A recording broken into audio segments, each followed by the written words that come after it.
Tēnā tātou, welcome to the Ordinary Council meeting of the 23rd of July 2026. I'm going to ask Councillor O'Brien to open us with karakia, please. Morena tātou, māku whakawātea, whakatūwhera te reo tātou hui, o tira ke enui tātou. Katohia te tohi anuku, katohia te tohi ārangi, e tupu e hoko ngā pū, ngā weu, ngā more, ngā pūkinga ngā wānanga, ngā tauira. A tēnei te kimi noa te rapu noa i te taketake i tahuru no nārangi tū hāha. Whakaia kia rite, ohi, wero, tau mai te mauri, haumi e, hui e. Kia ora tātou. Thank you, Councillor. So welcome councillors, welcome staff and members of the public. Council and standing committee meetings are live streamed on the Council's website and YouTube channel, and public galleries attendees' presence implies your consent to being broadcast. Further information about live streaming protocols can be found on the Council's website. In case of an emergency, please follow the building wardens to the nearest exit, and the meeting point is across the road at Peace Park. Bathroom facilities are located opposite the Chamber's foyer entrance. Before we move into public participation, I'd like to advise members and those following today's meeting of two updates to the published agenda. Firstly, Mr Peter Minton has been invited to address Council during the public participation section of today's meeting. Due to some confusion, this was not reflected in the published agenda. Mr Minton's attendance and opportunity to speak for 5 minutes have been arranged, where he will be speaking to his submission on the Head Start proposal from that we've recently been engaging with the community on. Secondly, Appendix 1 to Report 9.2, West End to Otarawairere Bay, Ngā Tapuwae or Toi Walkway restoration, has been republished to include the full information intended for that appendix. The updated appendix has been made available to elected members through Stella and is also available to the public on the Council website. And that's titled Toys Track Restoration Trust Offer. We have an apology for lateness from Councillor Wilson-James, and Councillor Boynton is unwell, but she's joining us online today. Do we need to move the apology for lateness? Yeah. So Councillor Isles moves apology for lateness from Councillor Wilson. Councillor Hamill seconds. Those in favour say aye. Opposed, carried. Thank you, members, for that. Do we have any acknowledgements or tributes today? In which case, move to conflicts of interest. Any conflicts of interest to declare in relation to today's items? We'll move then to public participation, and I'll invite Peter Minton to the table. Welcome, Peter.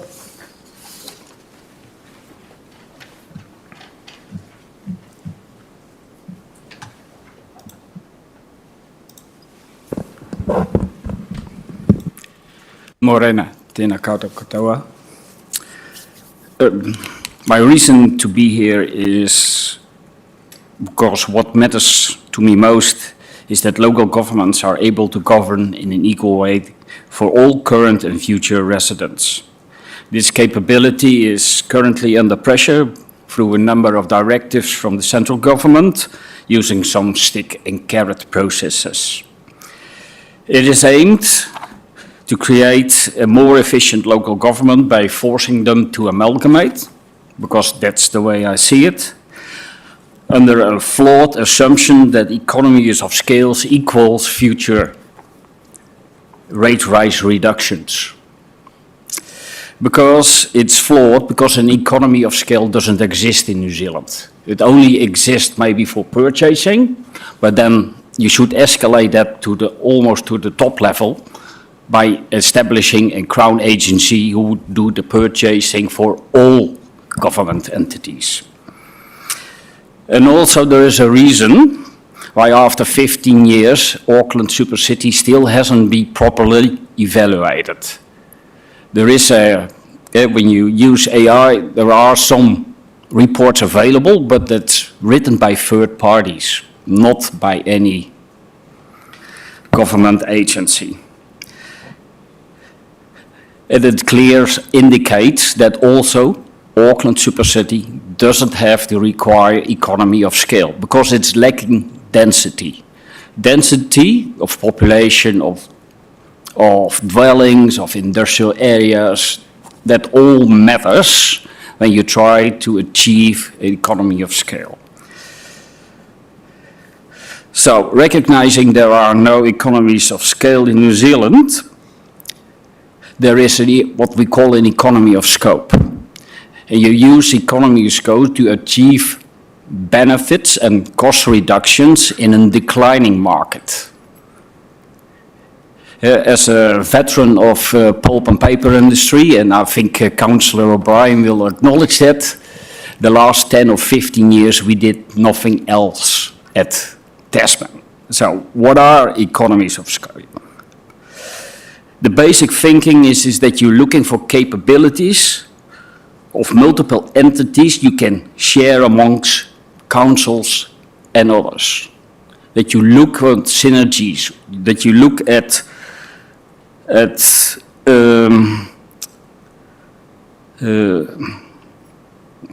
what you can do together. What is your shared pool of meaning all together? And that's what I want to encourage you all to think about going forward with this process.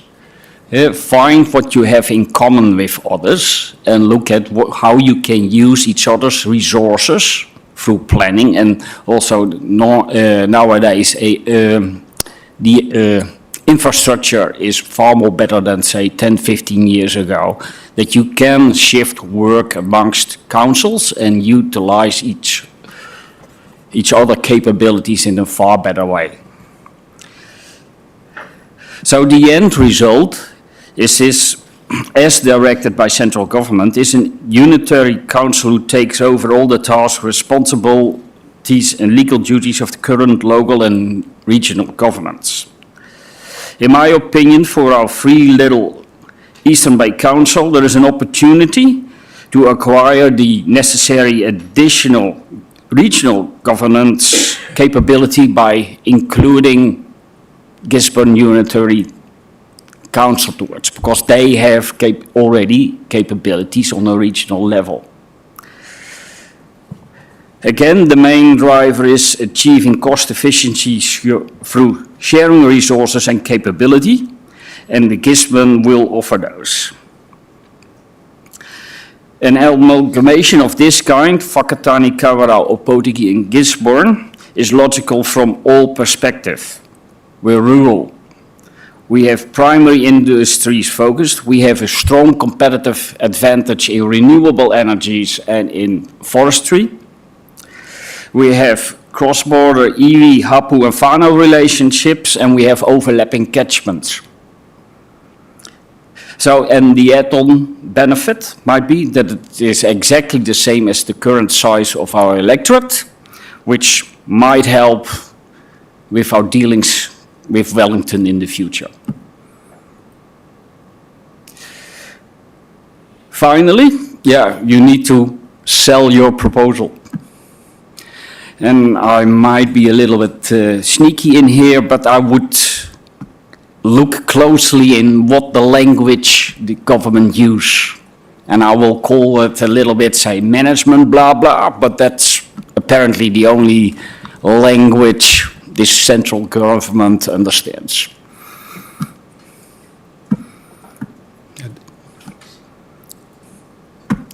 Thank you, Peter. Do councillors have any questions? Councillor Emmink. Thank you, Mr. Chair. Good morning, everybody. Hi, Peter. Thanks very much for coming in to chat. So, just to summarise what I think you said is that you've got concerns, like a lot of us, about the size and going bigger regional, but you're saying rather than going with Whakatane and Opotiki and Kawerau and perhaps another council to the west, you would think that it makes a better fit for us to go to Tairāwhiti and Gisborne. Yeah. And I think as part of the earlier discussions, that was all something that we considered as well. And there's nothing that's off the table yet, although we're coming to a very tight time frame. But it didn't seem to me that they were as keen for us to join them So you've got to have all parties kind of agreeing on something, yeah. Yeah, I think the challenge is also that they are not required to do participate anything. That's right. in this process. Yeah, no, it's very similar to Kaikoura wanting to go with Marlborough, but Marlborough doesn't have to do anything because they're already a unitary authority, and Gisborne is in the same position. But appreciate the depth and scope of what you've suggested today. Yeah. I have one question. Thank you for this idea of economies of scope as opposed to economies of scale. I think it's an interesting idea to explore.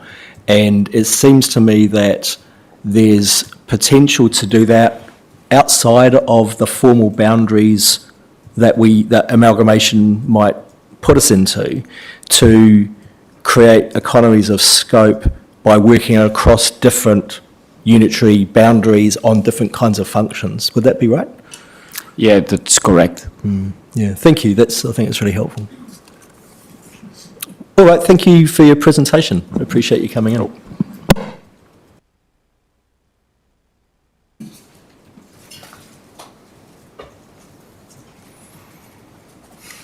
Councillors, will now move to confirmation of minutes.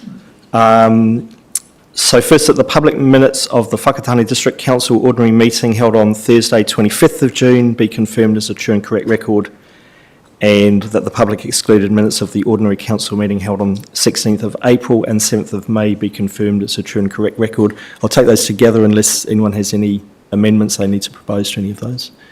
If not, could I have a mover for those? Councillor Isles, seconded Deputy Mayor Dukes. Those in favour say aye. Aye. Opposed, carried. Thank you everyone for that.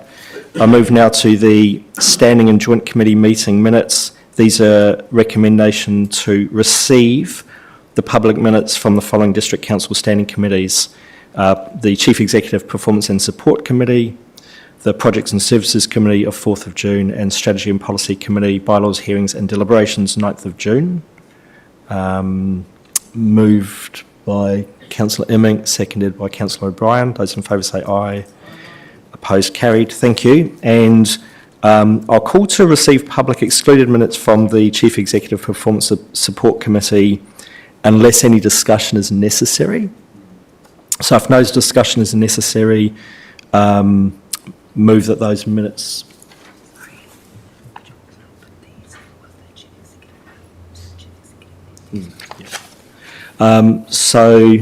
Sorry, and I'll include the Projects and Services Committee and Strategy and Policy Committee public excluded minutes as well, in that, so that the minutes from the Chief Executive Performance Support Committee, the Projects and Services Committee and the Strategy and Policy Committee, the Projects and Services Committee of the 2nd of April and the Strategy and Policy Committee of March, and the Chief Executive on the 1st of April. So is everyone clear? I've got a bit confused. These are the public excluded minutes of those three committees. Thank you. Moved Councillor Isles, seconded Councillor Hamill. Can I second if I wasn't at the meeting? No. Oh, okay. Councillor O'Brien. Councillor Immink. Thank you, because Councillor O'Brien would have been at the Chief Executive one as well. Thank you. Those in favour say aye. Aye. Opposed? Carried. Thank you everyone for that. And my apologies. We'll now move to the reports. So first up is the adoption of Bylaws 2026, and this is on page 13 to 198. And to the table is Harvey Caravel and Nancy Elliott.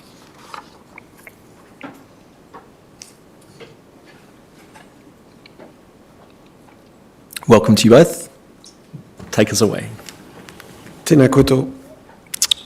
Before I start introducing this paper, I just wanted to point out a minor typo error in the recommendation 3 of the report. So it should refer to the section 4.18 and 4.19 of the report instead of the section 4.8 and 4.9. Yeah, so I'll start now. So the purpose of this report is for Council to adopt the proposed amended bylaws and a new bylaw. The proposed amended bylaws are the alcohol control bylaw, the Ports and Wharves bylaw, Beaches bylaw, Dog control policy and dog control bylaw, and the keeping of animal stock, flocks and bees. The new bylaw is a stock movement bylaws. So council bylaws are created under the Local Government Act. They are created to protect the public from nuisance, to protect, promote and maintain public health and safety, and minimize the potential for offensive behavior in public places. So they must be reviewed 5 years after they are first made, and then otherwise it's every 10 years. So it's been an extensive piece of work, 6 bylaws, and I think council would agree with me on this, since with the maps we are reaching 200 pages in the agenda.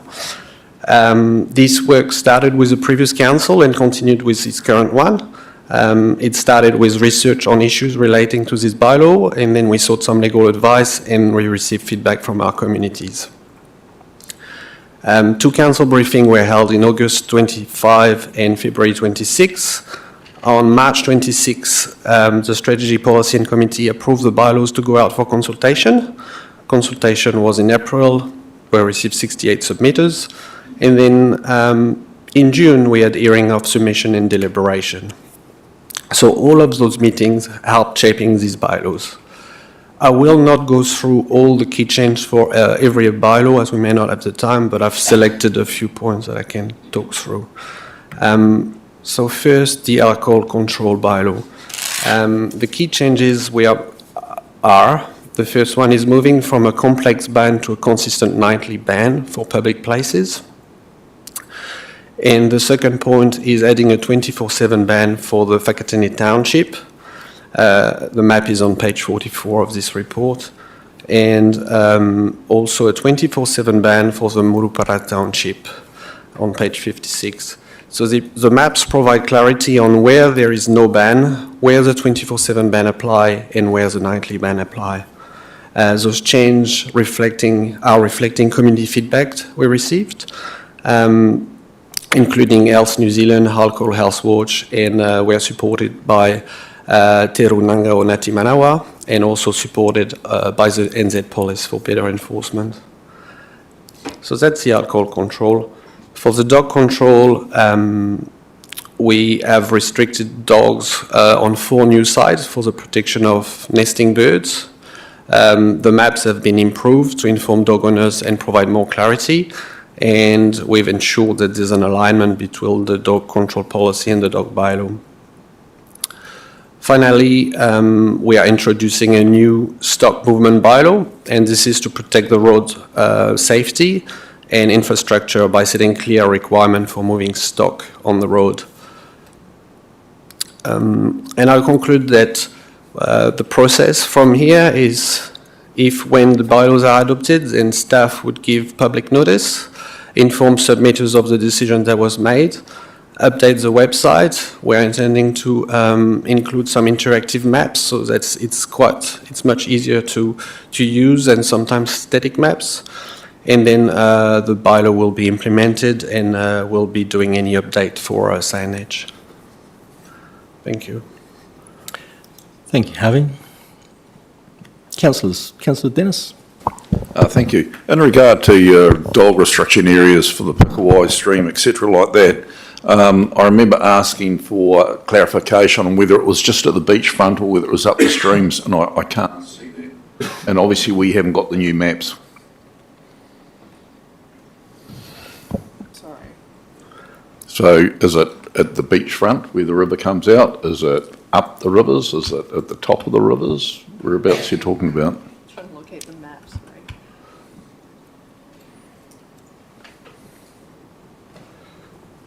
Hawani stream, Tapuwae stream, Herapuru stream. Do you have the maps in there? I just need to find the maps as well. Sorry, we're looking for the maps.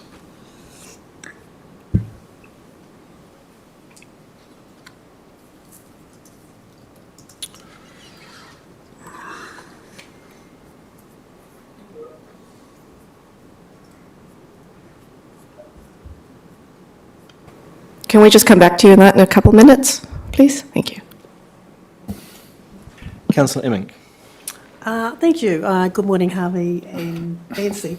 I'm just looking at page 17, which is the option 1 of recommendation for the Ports and Wharves bylaw. And I just wanted to check that you've got a bullet point that said aligns with the port's operational plan. That does not mean that the port's operation plan has not been updated as yet. Is that correct? Mark Reed is around. He might be able to provide a bit more information. No, it has not. It's that's been out for still- consultations. That's still Yeah, to come? yeah. All right, thank you very much. Yeah. Councillor Dennis? Hang on, I'll just make sure, are we going down in order or are we just hitting anything? I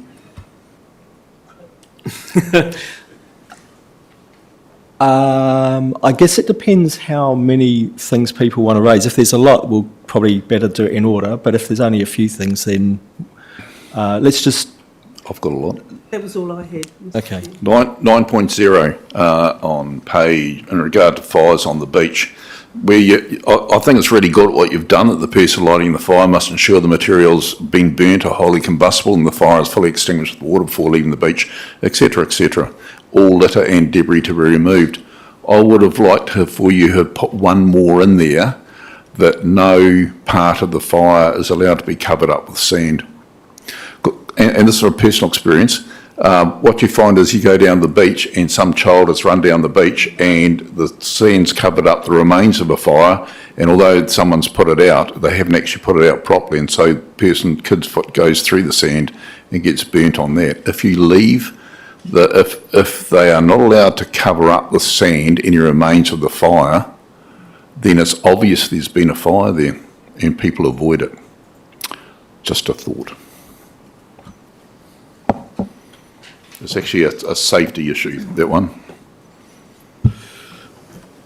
Yeah.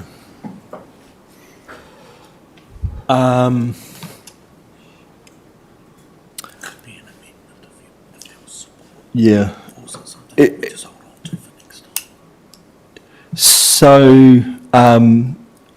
It would have been helpful to have raised this when we were workshopping these. We can move an amendment if there's agreement around the table for that, or leave it for the next review. Do you feel that that topic would be covered by the fact that the rule says that all material from that fire has to be removed from the beach? But we know that people don't do that. You're speaking about the fires. Sorry. In response to your question for Tapuwae, what we've done is we put the dogs must be on lead within the bird nesting areas, which is that stream that kind of goes into the beach, but they're allowed on the beach, off Okay. lead. So the only restrictions that we have is that they must be on lead in the nesting areas. Okay, so I would have thought that when you put that in your bylaw, you would have stated within the beach, within the confines of the beach or the dunes, because at the way you've read it now, if you go 2 mile up Tapuwae Road, you're not allowed to have any dogs on leash because the stream goes all the way up there. I would have thought you would have added somewhere in there, and I brought this up when we looked at it before, that you need to be descriptive as to actually where you're talking about.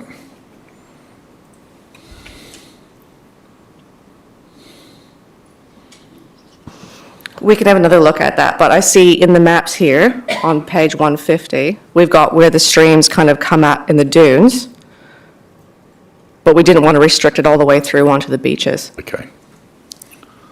I'll leave that to your discretion. Just coming back to the item you raised before about the fires, councillor, I've been advised that it doesn't need to be an amendment. We could simply add that into the recommendation if there's agreement around the table. So perhaps I'll seek some indication. Could you just state the change that you'd like to see is that... I'd like one sentence added in that no remains of the fire are allowed to be covered up by sand, so that the area of the fire will always be visible. Excuse me, councillor, through the chair. What page number are you looking at in the bylaws? So that is page 96, 9.0. Person lighting the fire must ensure that the material has been burnt or wholly combustible and that the fire is fully extinguished with water before leaving the beach. All litter and debris must be removed. I want to add in that the remaining or the site of the fire must not be covered up with sand to allow people to know where there had been a fire.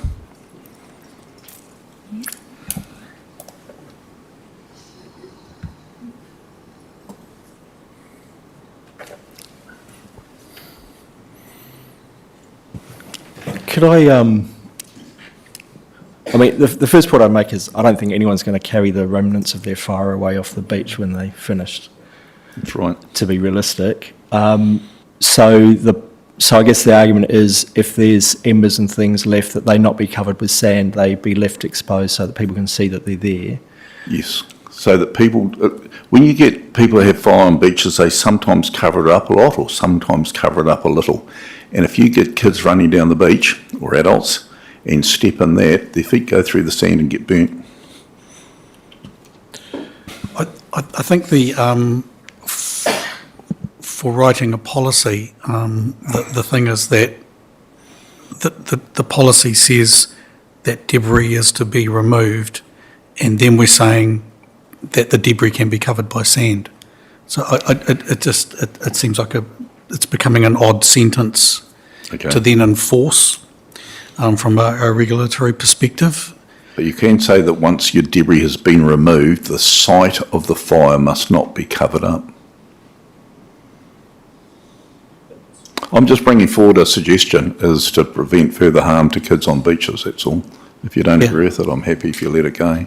And I guess maybe just, does that require some debate from councillors about how that's worded so it can still be enforced? Councillor Oz? Thank you, Mayor Nandor. I thought it was quite explicit where it says the person lighting the fire must ensure that the materials being burned are wholly combustible and that the fire is fully extinguished with water before leaving the beach. Does that not? Fully extinguished with water before leaving the beach. All litter and debris must be removed. So it's saying that you cannot extinguish the fire or just by covering it with sand, you must extinguish it with water. So the fire would be dead, surely. And the debris removed. I don't know about the debris being removed. I can't understand the logic behind that, but certainly to extinguish the fire with water. Yeah, thank you. Deputy Mayor? I was actually going to say the same point about it being extinguished with the water, but you could just say is fully extinguished with the water before leaving the beach, not covered with sand.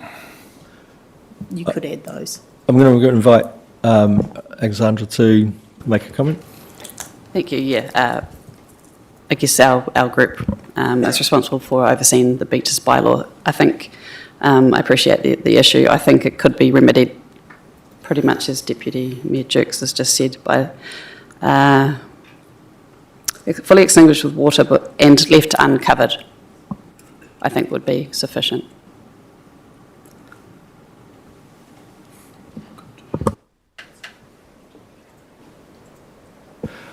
I think that's a good proposal. Seems to agree. You happy with that, Councillor Dennis? Everyone else happy? Right, we'll include that in the recommendation. Deputy Mayor? Sorry, point 10 in the recommendation says that we delegate to the chief or the executive to approve minor editorial changes if required. So I think that could be covered under that one without a separate one if Councillor Dennis is happy with that. Yep. Thank you. We'll leave that with you, Steve. Councillor Dennis, you had more?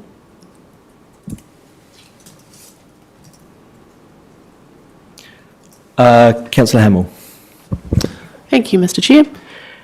Thank you to the staff for putting all this work together for the bylaws. It's a big job bundling them all up. I really just wanted to acknowledge the work done on the dog control policy and the dog control bylaw and check for the process, because if the Dog Control Act is reviewed fairly imminently, do we can just add an amendment if it changes some policies around, say, menacing dogs, etc.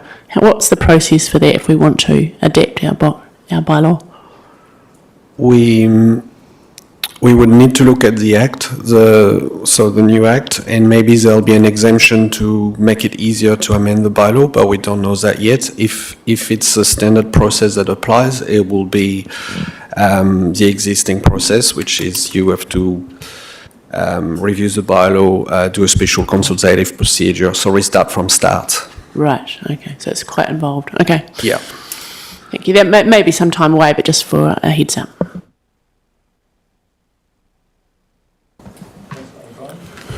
Just expanding on the dog control and the dog registrations.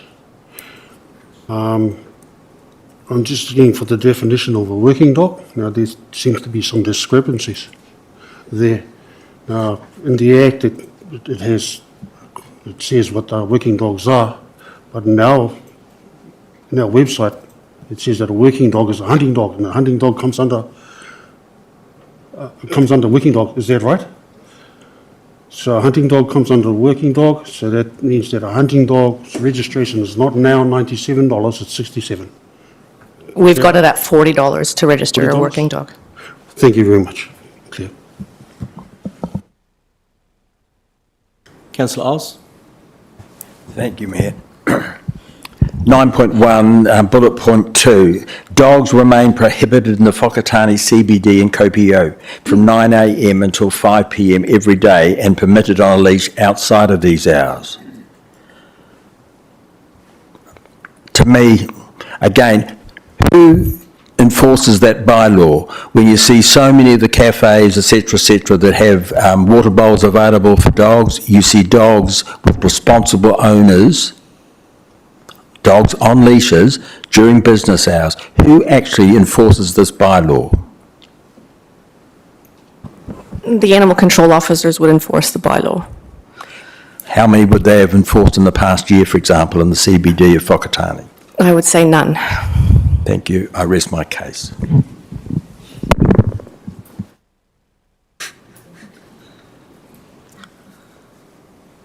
Councillors, any other matters?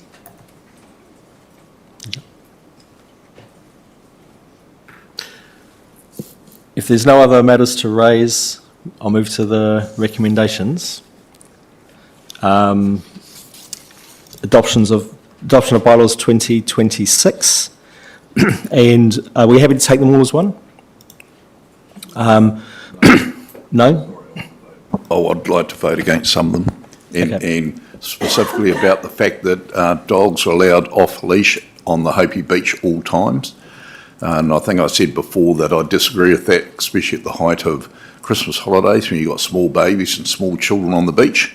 And I've had it before with my grandkids where dogs are running free, and although the owners will call them back, the dogs run up and have their snouts in the face of the baby and scare the hell out of them. And I disagree with that, and I think they should be on a leash during that Christmas period between the Surf Club and West End of Hopi. And I also want to vote against the chooks being allowed within 2 metres of a dwelling. And I can tell you they are extremely noisy. So that's 7 I and want to vote 8. against those, thank you. Should we take those two separately and do the rest together? You happy for that? So you're referring to the dog control bylaw and the keeping of animals? Yes.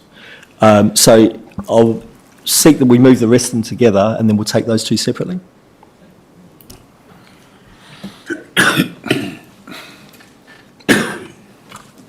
Okay, so I've been advised we can take them all together, but we'll minute your opposition to those two.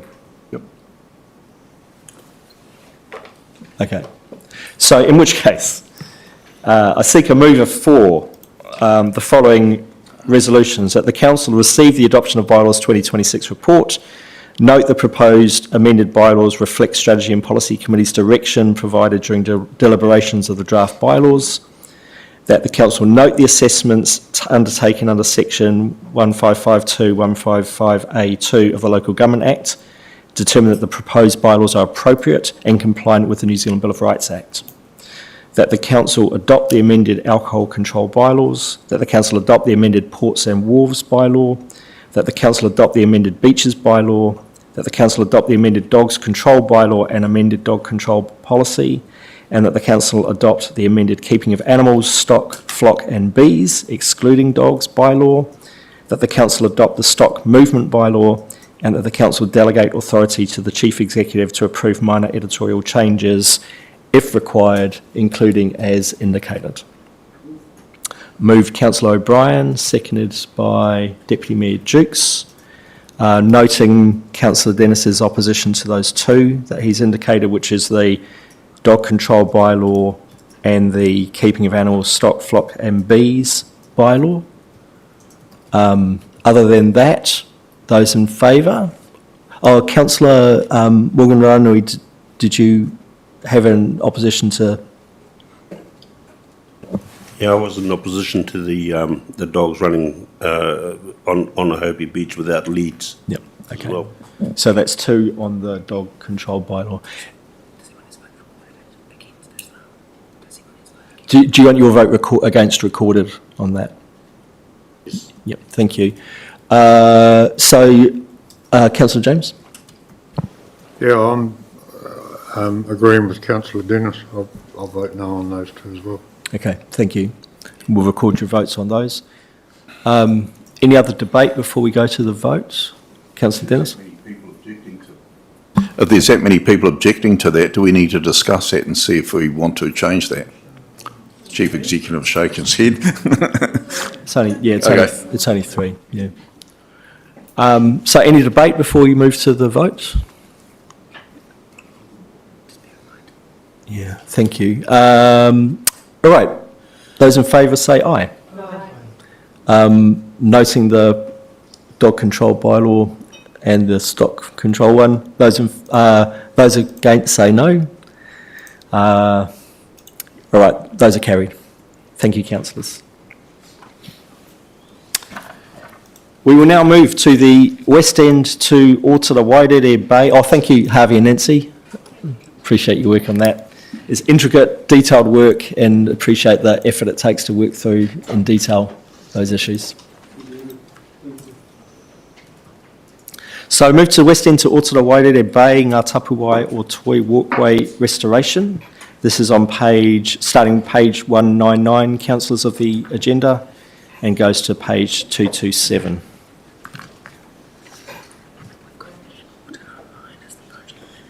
Okay. Kia ora koutou. The purpose of this report is to provide council with the information required to determine the next steps for the restoration of the Ngā Tapuwae or Toi Walkway between West End and Otarawairere Bay. I recognise that there is no agreement about the value this place holds for so many. It is a landscape of deep cultural significance, a treasured recreational asset, and an area to which many people hold a strong personal connection. I acknowledge the considerable commitment shown by the Toys Track Restoration Trust and the many individuals who have invested their time, expertise and energy into finding a way forward, many of whom who are here today. The decision before you requires balancing community aspirations, cultural and environmental values, financial realities and council's statutory responsibilities. At its heart, however, this is about people. It's about ensuring that workers, volunteers, contractors, staff and members of the public can return home safely at the end of each day. The level of assessment, technical review and scrutiny reflected in this report is not intended to create barriers to a solution.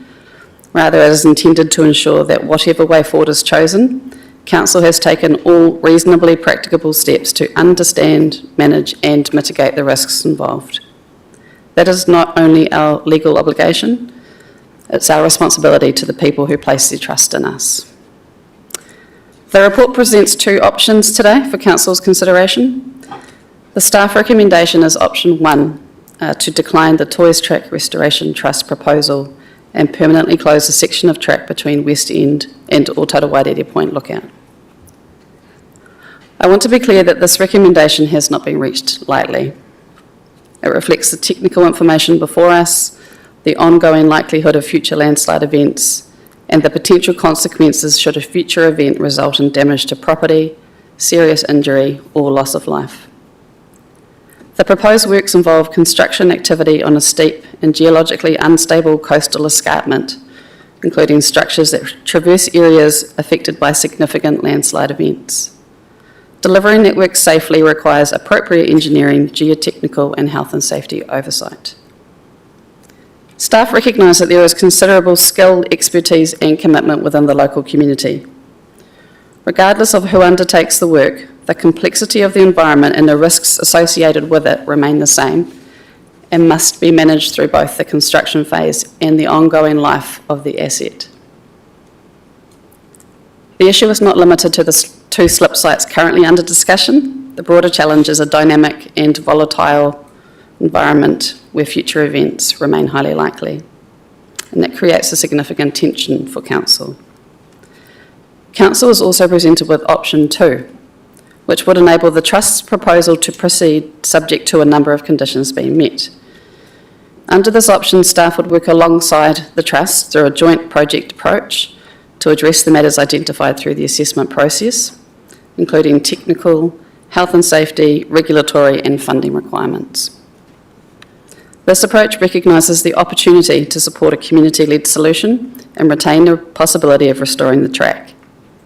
However, it also requires Council to accept ongoing obligations, provide additional resources and funding, and carefully consider the residual risks that would remain both during delivery of the works and throughout the future life of the asset. On one hand, there is strong and understandable desire to restore public access and support a community-led solution. On the other, there is an obligation to ensure that all reasonably practical steps are taken to protect workers, volunteers, contractors, staff, and members of the public from foreseeable harm. As officers of Council, we cannot transfer those duties or liabilities simply because work is undertaken by volunteers or a community organisation. The health and safety obligations remain. The organisational liability remains. And importantly, personal due diligence obligations remain with the Chief Executive and relevant officers responsible for the decision-making framework surrounding these works. That reality sits at the centre of this report. Staff have sought to present those considerations as clearly as possible so that Council can make a fully informed decision. I will now hand to Ian Morton, who will briefly outline the process that was undertaken here and the key components of the report before we move to questions. Thank you.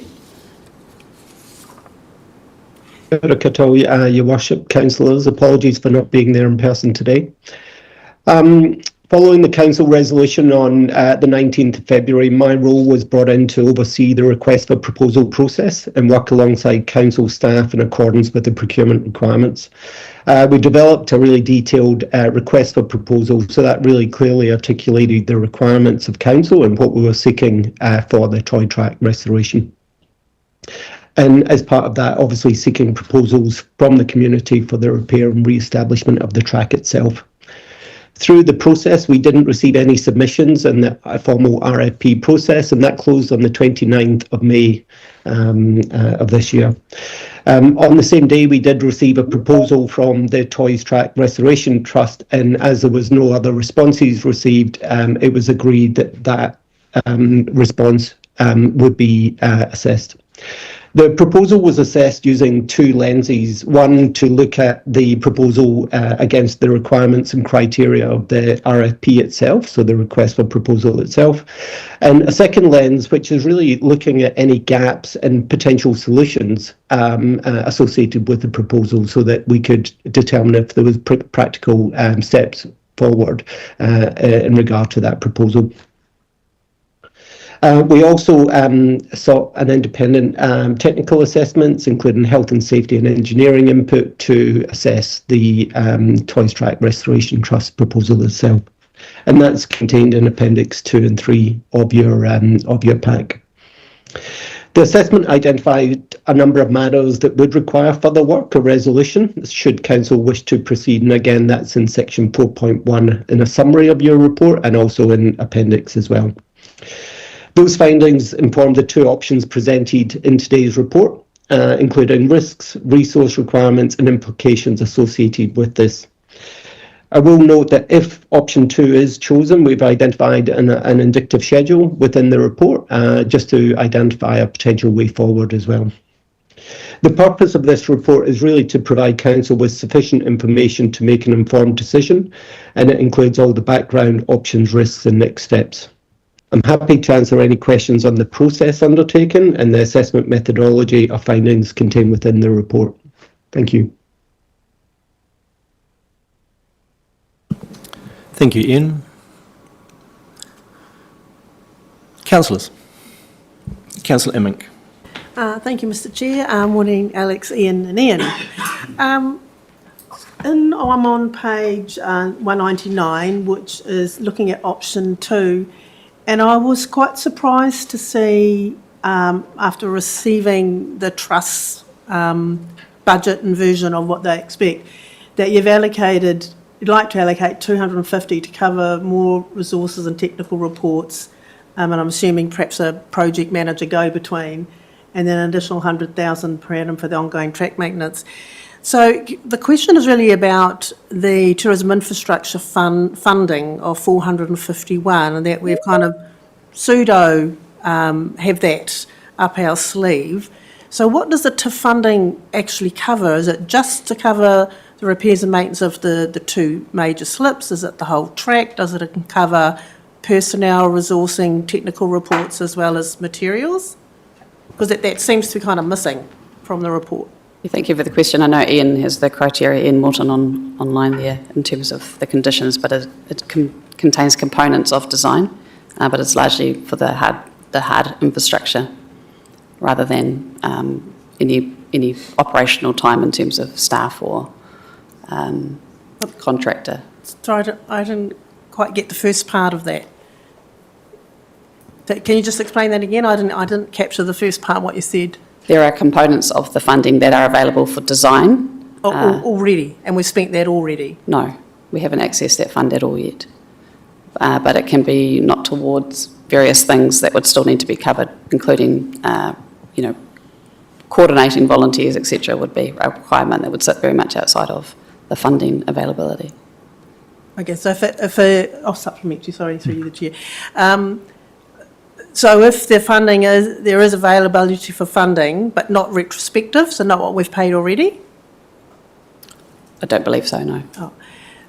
So if there's funding for further technical design and materials work, does that include a personnel resource? No, it does not. So it's just for design? Construction. It's an infrastructure fund, so it's for the hard infrastructure. All right, thank you for that, yeah. Councillor Hamill. Thank you, Mr Chair, and thank you to staff, and just acknowledge the community in the room and your interest in this project. I just want to make sure we've got all the information we need to make a good decision, so thanks for the report. And I want to tease out the recommended option, which is to close the track permanently. And probably start off with the risks that we've got, which is page 206. It was a bit lean on the risks if we actually close the track. We've got the risk there that there might be some vandalism. Do you have any other thoughts on risks if we close the track permanently? If we close the track permanently, the risks are largely around preventing the access to that closed section of the track. So there would need to be mitigation controls oversight, which we currently have in place with the arrangement that we have at the moment, and that would have a set of conditions that we would have assessed in terms of our health and safety obligations if we close the track. Okay. I guess I'm just supplementary. So I just want to tease out there isn't necessarily any risk to our reputational risk or delivery, returning the TF to funding. Does that reflect on us as a council for obtaining other MB funding? Those kind of those risks haven't been noted there. Is that something we need to be considering?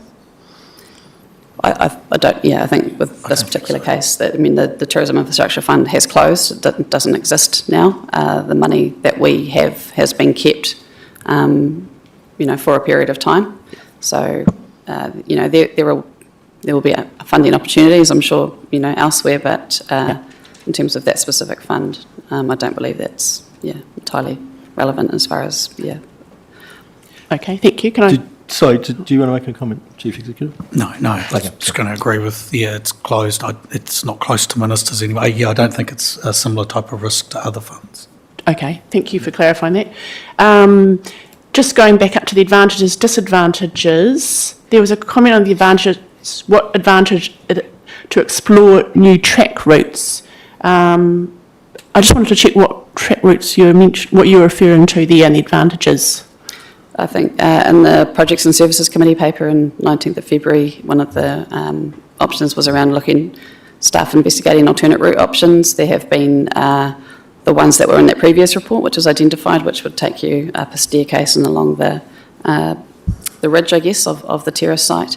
And there might be other options that we could look at in terms of reconnecting back with the loop walkway that takes you towards Otarawairere Road, etc. So there are other options that we haven't explored, but that's an opportunity that, Council can still consider outside of this decision. So I'm not necessarily sure that it's an advantage, it's more of an alternative to the proposal that we've got in front of us.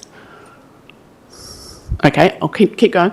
And supplementary. I just want to be clear about some of the wording in the report.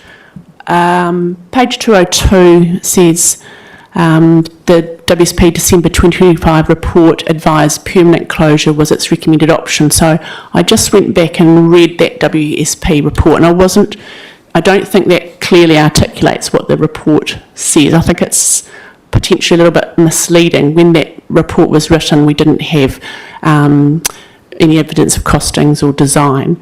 So have you got any comments on that? Well, that was the report that was done at the time. That was the information we had. You'll see that WSP have also reviewed this particular matter as well and referred back to that in terms of the geotechnical information that we currently have, the known landslide risk, which is significant, and the combination of those matters, have fed into that decision in terms of the financial risk and the health and safety liability that council would carry, and in particular the high likelihood that should we reinstate the track, it would be a matter of time before another slip would come down, given its slip history. And so we would then be in another position to repeat and put more investment into the replacement of the track. So it was based on a number of factors. Okay. I'm just want to make sure that the report is clear, and some of these some of the phrases I think feel like they've been cherry-picked without the context behind that report. So in the actual report, it's really talking about costings and rough water costings were designed after. So it actually the actual words did not say to recommend to close the track. It lists closing the track as its preferred risk mitigation strategy in the absence of design and costing. So we've got more information on that now. So I just want to be clear that that implies that that's still the recommended option, but I don't know if that gives the full picture. And the TNT report kind of beefs up a different narrative. So I just want to just state that I don't feel that's quite an accurate part of the report. I'll leave it there and I'll come back to some other points later. Thank you. Councillor Emming? Thank you. I just wanted to understand a little bit more about this archaeological authority. I know we've kind of had some responses about that in the past. So at the moment, at the time of Gabrielle, when the slip was, we had the slip and then second slip, we had an active archaeological authority for the whole toys track. I'll let Ian respond to this. No, we did not have any authority for the whole toys track. But aren't we meant to have a... An archaeological authority is associated to a program of work, so you need to have a very well thought out work plan that tells you where exactly you want to be putting structures, what type of structure or what digging, what impacts might be happening on the site. That needs to be known so that can then be referenced against the archaeologist's information in terms of what can go where. So you apply for the archaeological authority in relation to the work that has been programmed, and then you work with the archaeologist to make sure that all the measures required to ensure there is no disturbance are carried out. And that authority is then granted under certain conditions with oversight, and then it requires sign-off at the end of the work, and that closes the authority. So it can be open for certain work in certain areas, but for significant construction work or for certain areas of this track where we have significant archaeological taonga, then we need to make sure that we are following that process appropriately and it's relevant to the system that Poheri Taonga Heritage New Zealand applies. Sorry, Councillor, if I can just add to that, we did have an archaeological authority, but for works which were already planned. We had a 5-year authority for works from Otarawairere Bay right through to Kaputarangi, Kauri Point. So that's the only authority we had at the time. But there was nothing associated with that section of the track or any other part of the track as well. Oh, right, okay. So assuming the slip part of the track from West End to the point, that didn't have to have an archaeological authority then, but now because we're doing some works on it, it's required to have one. Correct, yes. When we did our initial investigations on slip number 1 and looked at solutions for that, we actually involved local archaeologists and the iwi, and we were looking at that process to actually get that going at that time, yeah. And then we had the second slip happen, and that's where it sort of stopped. Okay. Yeah. And so just assuming now that this is all going to proceed, so for slips 1 and 2, we still need to apply for an archaeological authority. What sort of timeline are we looking at for that? It's quite a comprehensive process in terms of we're working with archaeologists, with Poheri Taonga, with iwi hapu representatives. How many times do they have to look at it? Well, it depends on what the work program is, where things need to go and whether things might need to be adapted in response to that. And there needs to be agreement from all parties. But I understand that whoever undertakes the work is going to be doing it along the same stretch, and there wasn't any archaeological authority needed beforehand. So it's really unless you change the route. Is that right? That was yeah, at the time because we were investigating alternative routes, we did that alongside support with hapu iwi and archaeologists' expertise as well. But that option currently isn't as part of this paper. Okay. And once, if I can add as well to that once a firm work plan has been developed for that section of track, that is when everyone will go and have a look at it, and they'll assess that track once, and then and from there on the process starts. Okay, right. Yep. Thank you. Through you, your chair, we have identified an indicative schedule, and we've identified a 3-month period for looking at finalising design, securing consents, including archaeological authority, as part of that indicative schedule. Councillor Oles. Thank you, Mayor. Just following on from Councillor Hamill's questions regarding if we should adopt option 1, on page 209, number 8, number 1, little small number 3, permanently close that section of the track with appropriate risk mitigation controls, including fencing and signage.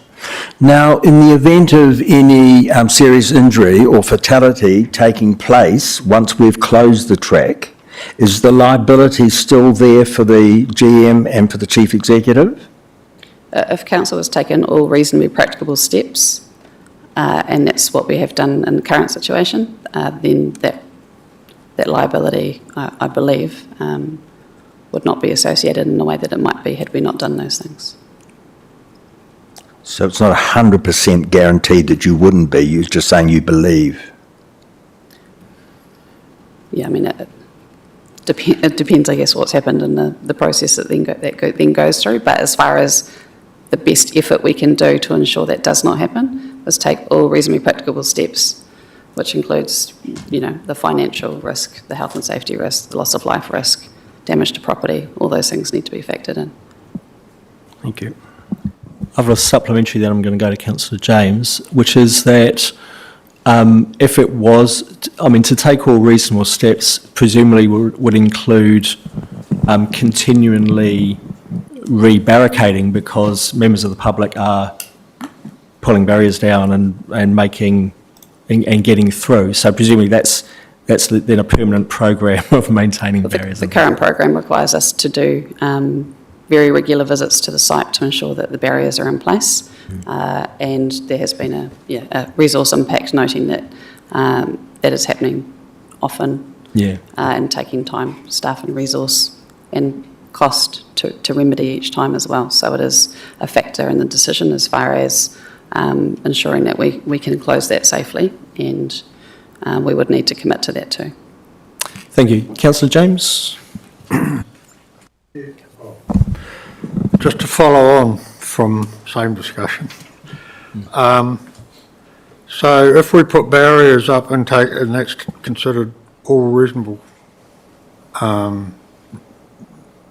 taking all reasonable caution,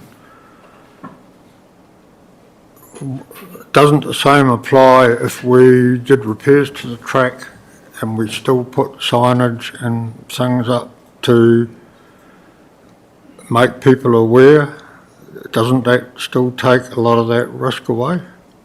I can't see the difference between having a barricade there but people can still climb over it, but we've taken all reasonable steps, as opposed to repairing the track and also having signage and that there for all reasonable risks. Where do we stand? Have we really had a defined legal opinion on this? If the decision was to permanently close the track, then we would construct we would have to implement a plan in order to carry out that decision. And in implementing that plan, we would be assessing whether or not we've taken all practical steps to mitigate the risks. And that's a process of asking a number of questions and testing a number of scenarios. So we've got temporary barriers up there at the moment. There are acts of vandalism and people trespassing because they're going past those. That's actually a different matter. But we would have to go through a process of determining a plan and then implementing that plan and then testing the practical and reasonable steps which we're required to do and keeping a record of that.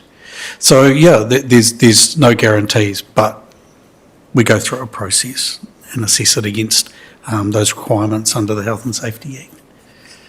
Does that sort of answer your question? Councillor, sorry, may I just add to that as well, is that I think with, if the track was just repaired, just the two slips were repaired, there is still a known risk, a wider risk in that area. And by us ignoring that wider risk, that places us at, that puts us in a position. Even if you have signage up advising people and you have gates up there that you close at certain times of the maybe after heavy weather or whatever, but there's still a known risk which we are not addressing down there, and I think that's the issue.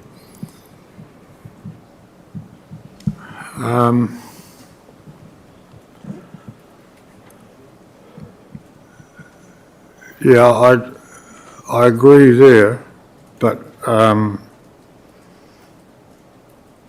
still can't quite see the reasoning for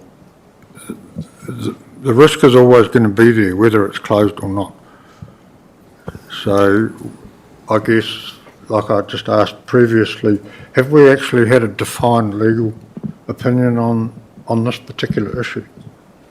That's in the report. That's actually referenced in the report. Once we've been through this and council's made a decision, then we'll actually do a legal test against the position to assess if there are any risks or other mitigations or steps we need to take.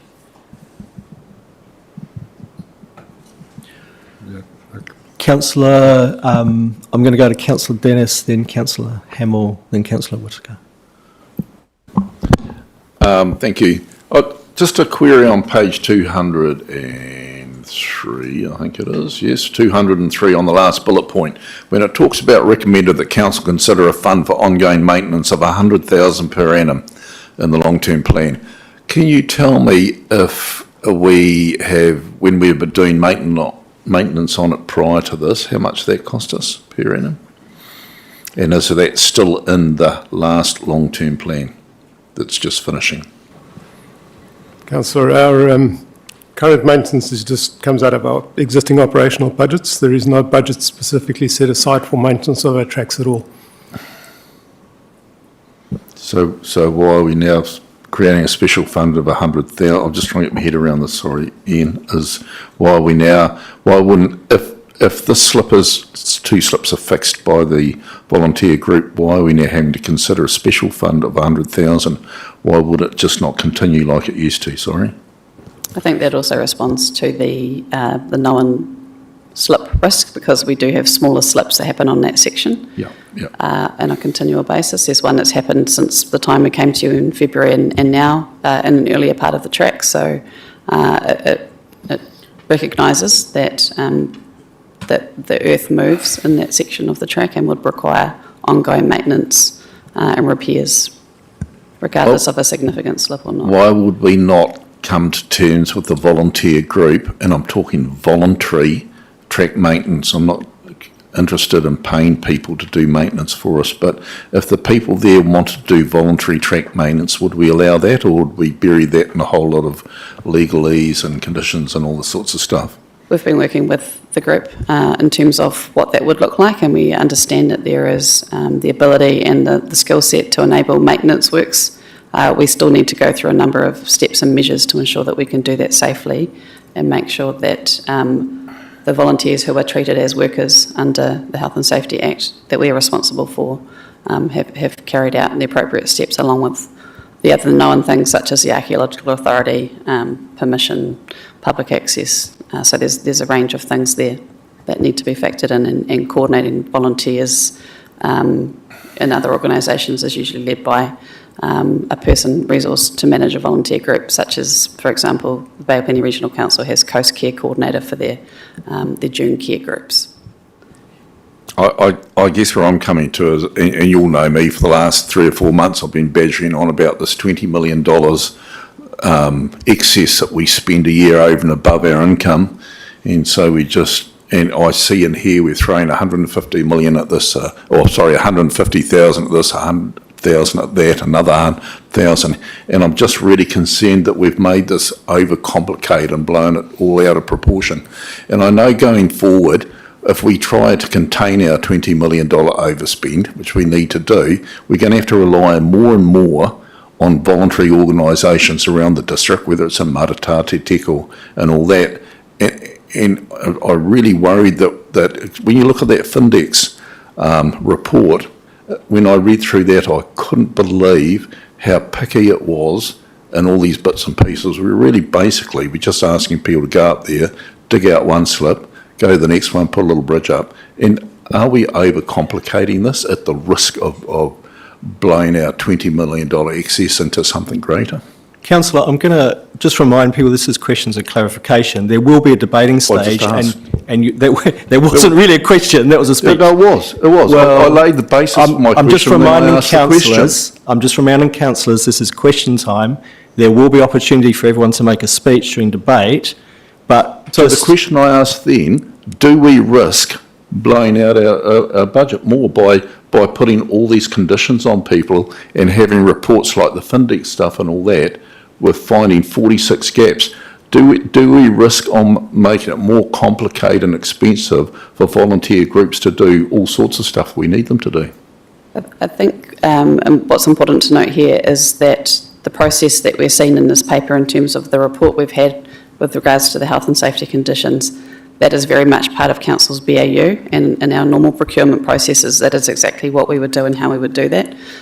This is open for the public to see how that works and what's required. So this is no different from what we would do in any other part of the work that we do, where there's a significant construction project with high-risk work, high-risk activity, with a known landslide risk, with geotechnical information that's not yet been received in terms of that work. So this is what's required, and it's not up for debate in terms of us meeting our health and safety obligations. That's what we need to do to meet them.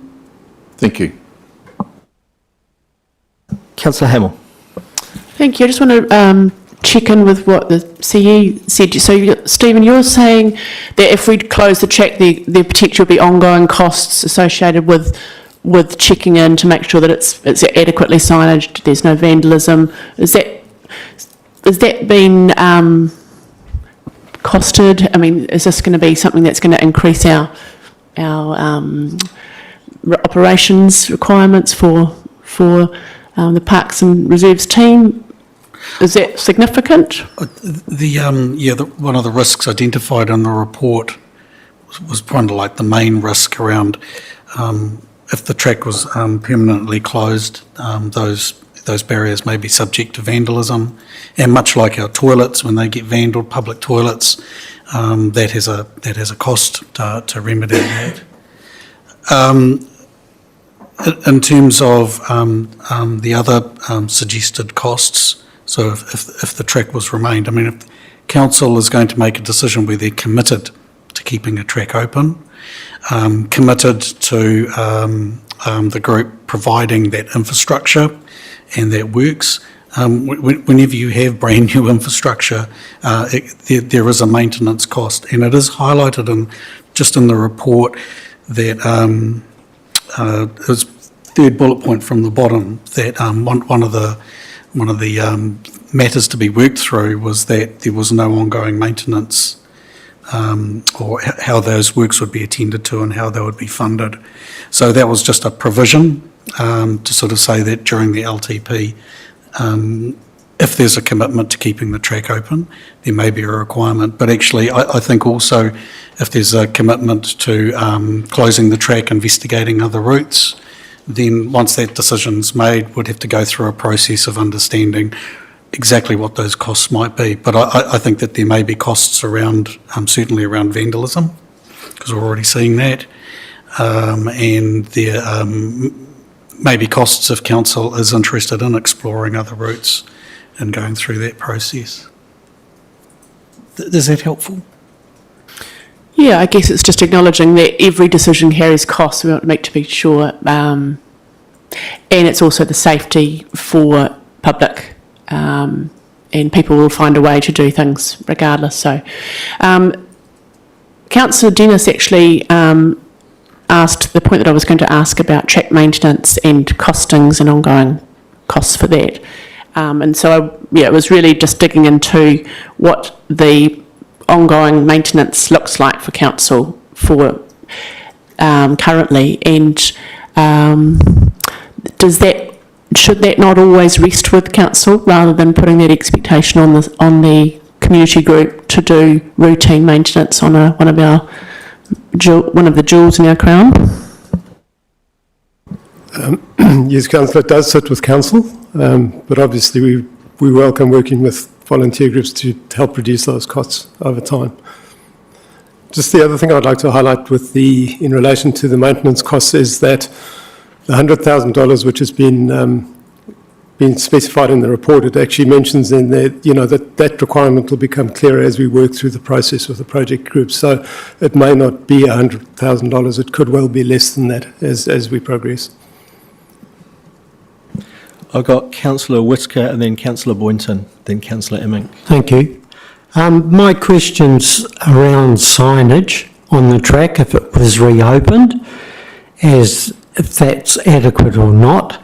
And if I take an example, I often ride the Burma Road track quite often after heavy rain, there are slips there. Now, if I'm coming from town and I come round a corner and there's a big slip and I end up over the side in the bank and break my neck and end up in hospital, is council liable for that? And if there's slips on that track, why don't you put up signage to say that it's dangerous?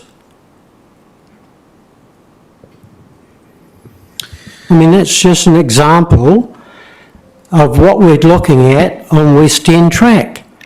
Same thing, like if you're coming down Mokoroa on a bike, where the water drops down on the edge of the road, there's a very narrow gap between the fog line and that.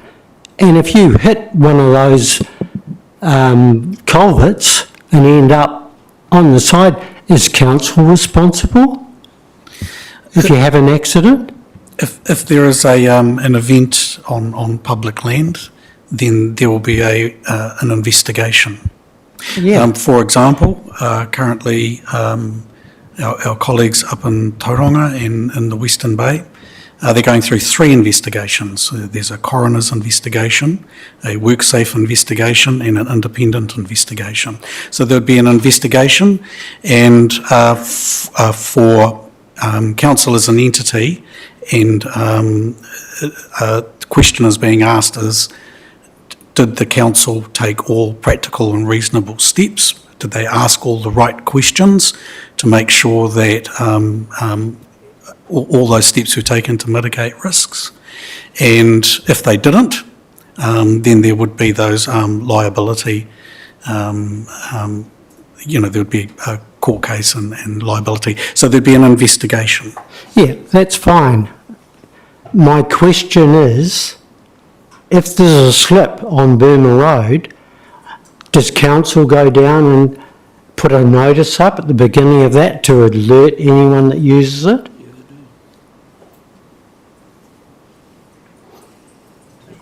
No. I'm not sure about Burma Road. I don't. Well, I have nothing to do with It's the right question to ask, councillor, and that's something that'll now be resonating in our minds.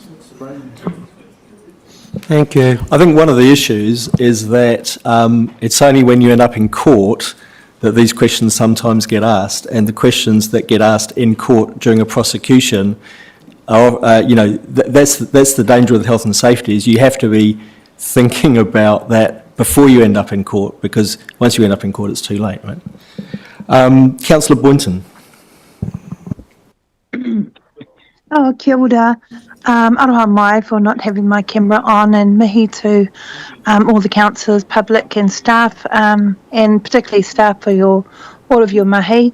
It has taken quite a bit to get to this decision here, so thank you to everybody involved, including our community group.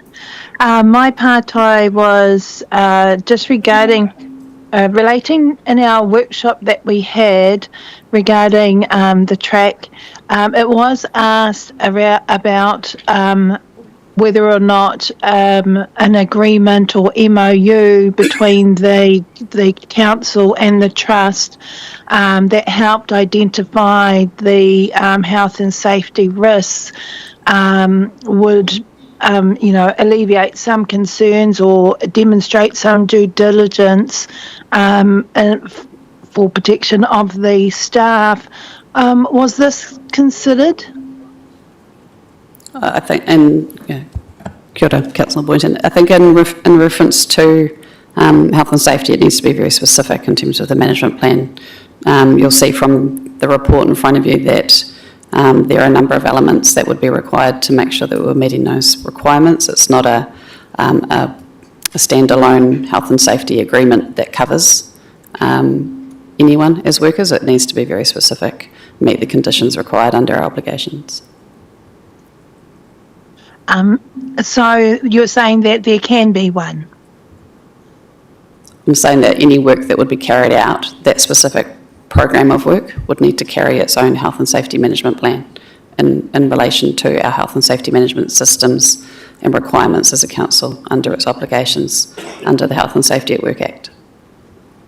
Yes, and that would be part of an agreement with between the council and the trust? Well, that's all part of what we've discussed in the paper. We would work as a project team with the trust, so that's very much how we would like to approach it, should that option be taken. Thank you. Councillor Immink. Thank you, Mr Chair. I did have another question relating to the Archaeological Authority that I didn't ask before. So, Ian, I think you said that you needed one for the slips and we didn't need it for the rest of the track, but don't we need one for sea view for this end of the track as well? Like, do we have Yes, an we AA do, for yes. that? Yes, we We do. do, yeah. Any work in that area, and particularly in that area, Okay. we need to have an archaeological authority. Okay. So, There are parts of the Tapuwae Walkway that have less known sites where it's less challenging in terms of doing works, but there is, the Kohi Point section of the walkway is significant. and my second question was going back to the barriers that have been put up to stop people going on the track at the moment. Are there cameras up there now as well? Yes, we do have cameras up there So what's the purpose of the cameras? to make sure that we are taking all the steps we can. It's not to catch people out, it's to cover council should there be an incident while we're determining what's going on next. We were provided with a set of recommendations after a health and safety assessment, and that is one of the ways that we can make sure we are monitoring and meeting our obligations to keep people safe. Is there signage indicating that there's cameras operating? No, there doesn't need to be. Okay. As the public space, there's no reasonable expectation of privacy on that track. Similar if you were in any of council's locations where we have CCTV cameras, it's no different. I would have thought it would have warranted a media release, maybe. Thank you. Councillor Hamill. Thank you. I'm just going to skip back to just tease out some of the costings, page 200, paragraph 2. We've got some costings, indicative costings from between 90,000 to 3.5 million. That's referenced from the TNT report, I'm guessing. Correct. I just want to check that because I don't, from my reading of the TNT report, that we didn't get anywhere near those amount of costings for just repairing the slips, the 2 slips, without doing the up and over staircase route. That was the rough order costs that were suggested for. You'll remember in that report there was that section of track from West End to Otarawairere was divided into, I think, 6 or 7 sections, and each of those sections required an element of work that the range for each section was somewhere between, it might be 50,000 or 10,000 to, right, $1 million or, as I say, rough order, because there's a lot of work that would need to be done in order to fully scope and cost that. Are you comfortable with those to help guide us? It's a huge range. So are you comfortable with those costings as they stand? Because I don't know if that gives us enough nuance with what the community group is wanting to do. It's a reduced part of that. It's not the whole, it's just repairing those 2 slips. I'm just wondering if you're taking a bit out of context. No, that's referring back to the original report in the Projects and Services Committee meeting, where we have that known the fatality risk that we need to bring down to low. In order to do that, the work needs to be done in those other sections, not just the 2 slip sites. Otherwise, we can't meet that threshold. Okay.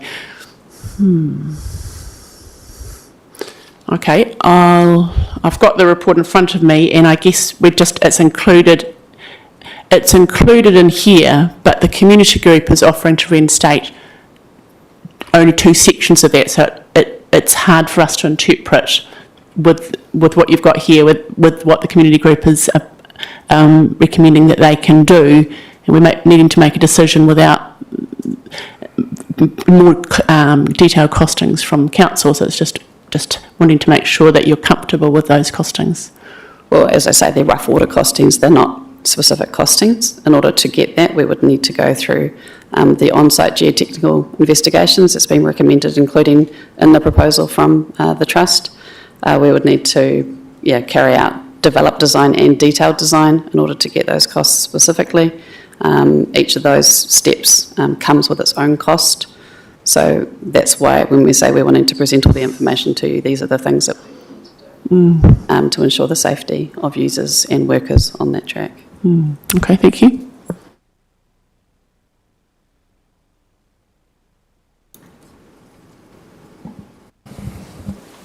I think that's, I've got a couple of questions. So kind of getting into this question a little bit again, just for my own clarity of mind, because it feels like the proposal and what's being offered has kind of shifted a bit from the first public meeting that I attended and some of the initial communications to where we're at today. And I'm not sure that's fully grasped by everyone in the community as well. What we're dealing with today is a very limited proposal to reinstate 2 slips essentially on the track. And we need to understand it in the context of a wider piece of work that needs to happen for us to meet our obligations to provide a safe walking track. And so I think while the idea in the public is that here's a cost-free offer for council, why wouldn't we take it? I think we have to be aware that it's not quite as simple as that. There's no such thing as a free lunch, and there's going to be costs and obligations on us separate from this particular thing that we're dealing with today.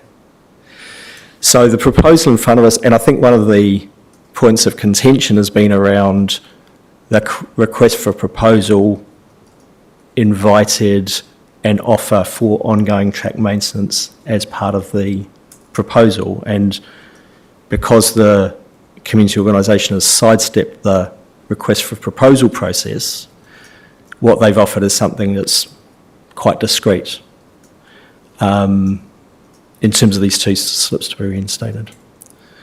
So I guess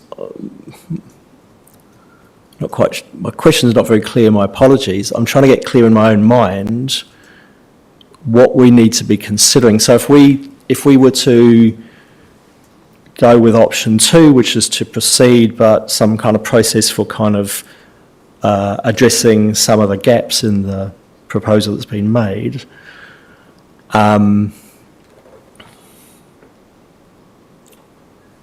is it simply a question of us putting up some funding as has been proposed to address those broader issues that we need to be thinking about in terms of ongoing track maintenance and the like? I think, yeah, in terms of addressing the gaps, as have been laid out, some of those might be quite simple to remedy, some are a lot harder, and some come with a lot more cost than others. You'll recall we had the expert here for the previous committee meeting from Tonkin and Taylor, who explained that the actual on-site testing, getting into the bedrock, etc., that's what needs to be carried out, given that the geology is varying along that track and would require different treatments. So that in itself would be work that would need to be carried out at some cost. We could then go through that process and then find that there was no reasonable solution. So there are still unknowns in terms of whether those proposals and treatments are feasible, because a number of the design options still required further testing for them to be viable and then to get to the next step of detailed design. So it's very hard to say that if you approved option 2 with the budget outlined, that we would end up with a track that's open down the track with the work with the volunteers. Our hope is that we could find a way to meet all the requirements within a reasonable budget, access the TIF funding, and do that collaboratively if that's the process. We do need to ensure, though, as officers and as the PCBU, that we're doing absolutely everything we need to be doing to ensure we're doing it safely for everyone that works on or uses that track going forward. I mean, it felt to me, when I read the proposal, it felt like a starting point rather than an end point. It's a good starting point, but there's a lot of things still to be clarified. For example, the health and safety has been prepared by a professional person. It's a good starting point. It's got some good stuff in there, but there's quite a few shortcomings in it in terms of the specific project in front of us, right? So there's a few things like that, it seems to me, where, yeah, it's a good starting point, but there's actually quite a lot of work to be done before we've got kind of yes, go, spades in the ground kind of thing. In terms of the TIF funding that Councillor Emmink raised before, is that, so you've talked about it's really for kind of hard infrastructure. Is it, but maybe some design, is it able to be used for things like some of that further geotechnical work that needs to be done for peer review of design and some of those kind of There is some questions? allocation for design. Okay. So that may be feasible, but there would be other requirements in order to unlock that as well. Right, okay. So that would be helpful, but I think we also have to recognise as councillors that we're gonna have to put some money in. This is not going to be free. We're going to have to put something in. Okay. In terms of I thought the health and safety peer review was helpful because I'm certainly not a health and safety expert and I'm unable to evaluate how comprehensive such a plan would be. So I think having a peer review was good and it identified a number of things that needed to be done. But there's quite a few gaps. What are the most significant things in your view that we need to work through? Because some of them are very minor, right? We just need something wasn't clearly articulated, just needs to be properly written down and things like that. But there are some issues that are more significant. What are the more significant issues in your view? I think those are outlined in the report in terms of some of those key, where we've bullet pointed some of those known gaps. Those would probably be some of the more obvious and serious, I guess, gaps that we need to address. Is there anything you think is just that's it? You think we can work through those things? I think it's possible, yes, definitely, to work with the volunteers and to get the outcome that's desired by all of us. I'd very much like to see that track opened if it was feasible and could be done safely myself. So it's a matter of working collaboratively with patients, with the support of the time and resource that will be required to make that happen because,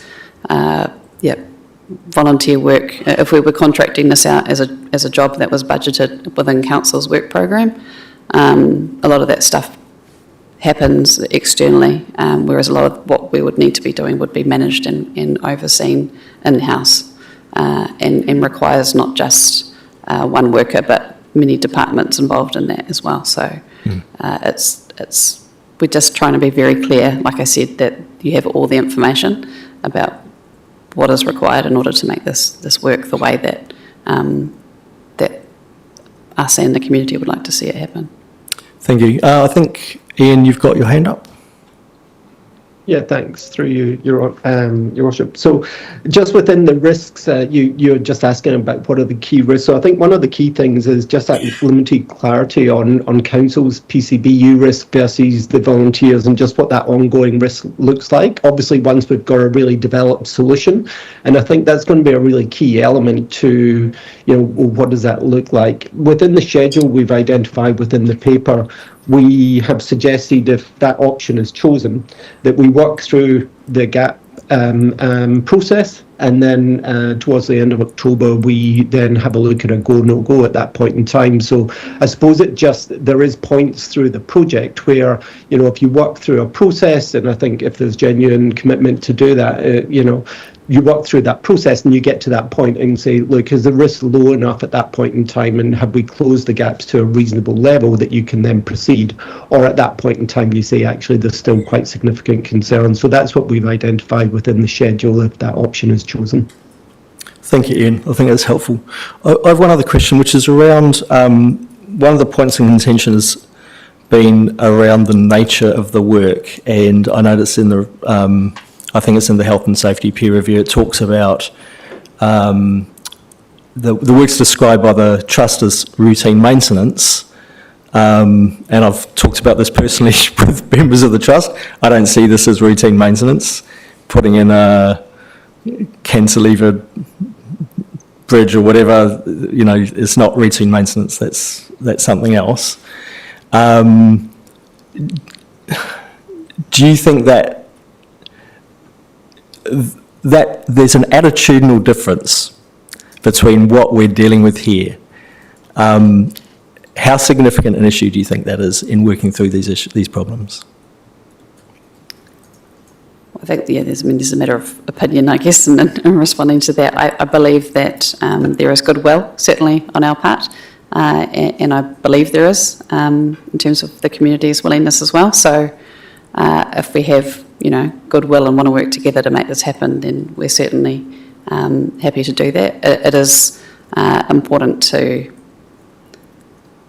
understand council's position in terms of its requirements and responsibilities, which differs from a number of others. We have, a number of pieces of legislation that we're required to work under in this space, and how that liability is carried as well. And we have a commitment to our community to keep people safe. So there's a combination of factors there. Thank you. I think that's the end of the questions. Going to move to the resolutions. And there was some, I know that there was some discussion among councillors about how these would be formulated, whether we needed to take a short moment to talk it through. And I'm wondering whether we should just take like a short couple of minutes to talk it through how we want to approach this, and then come back, go into the debate.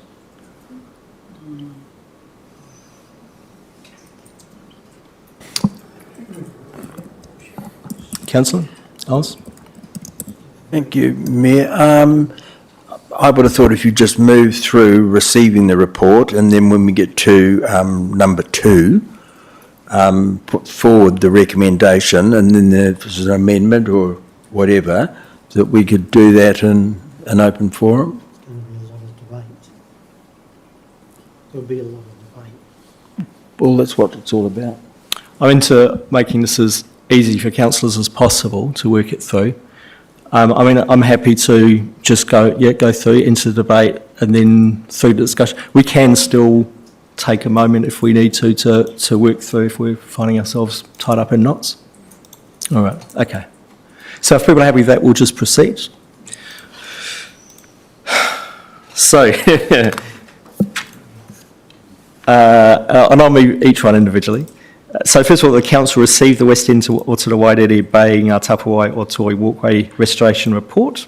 Mover for that, please. Councillor Hamill, seconder. Councillor Emmink. Those in favour say aye. Opposed, carried. Thank you. That the council received the Toys Track Restoration Trust offer to reinstate the track at the 2 slips, the Finex Health and Safety Review, the WSP Otarawairere Walking Track Tender Evaluation, summary of gaps from the Procurement Evaluation Process Appendix 4.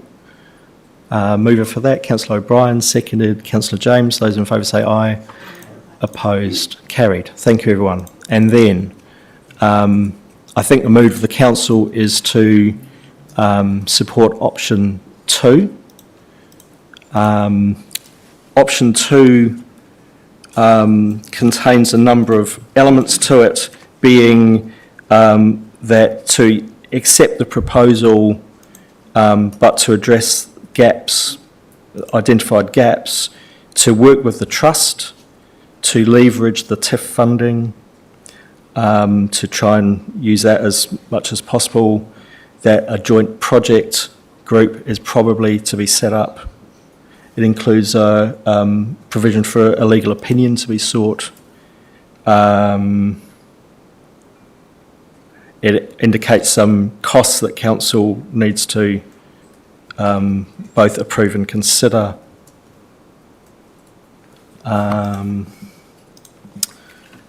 Sorry.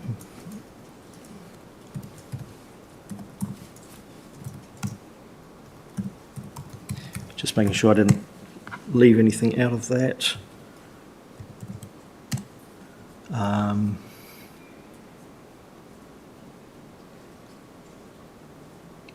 I think that's, I mean, it's in the report, but those are the key elements of that option 2 proposal. I'm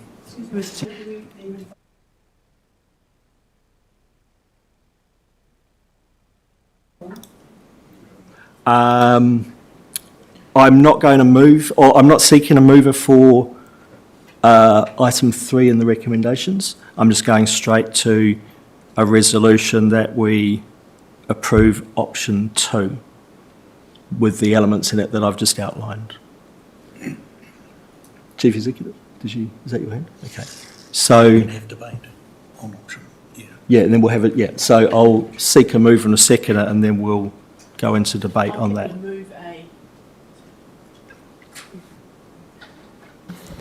I'm happy to move a modified option 2, but we just need to be clear about the wording. Because the way it's worded, it's bundled a few components in. We need to be quite specific about what we are agreeing to. I think it would have been helpful if the recommendation around option 2 identified clearly what it contained, which is why I just read out the key elements to it.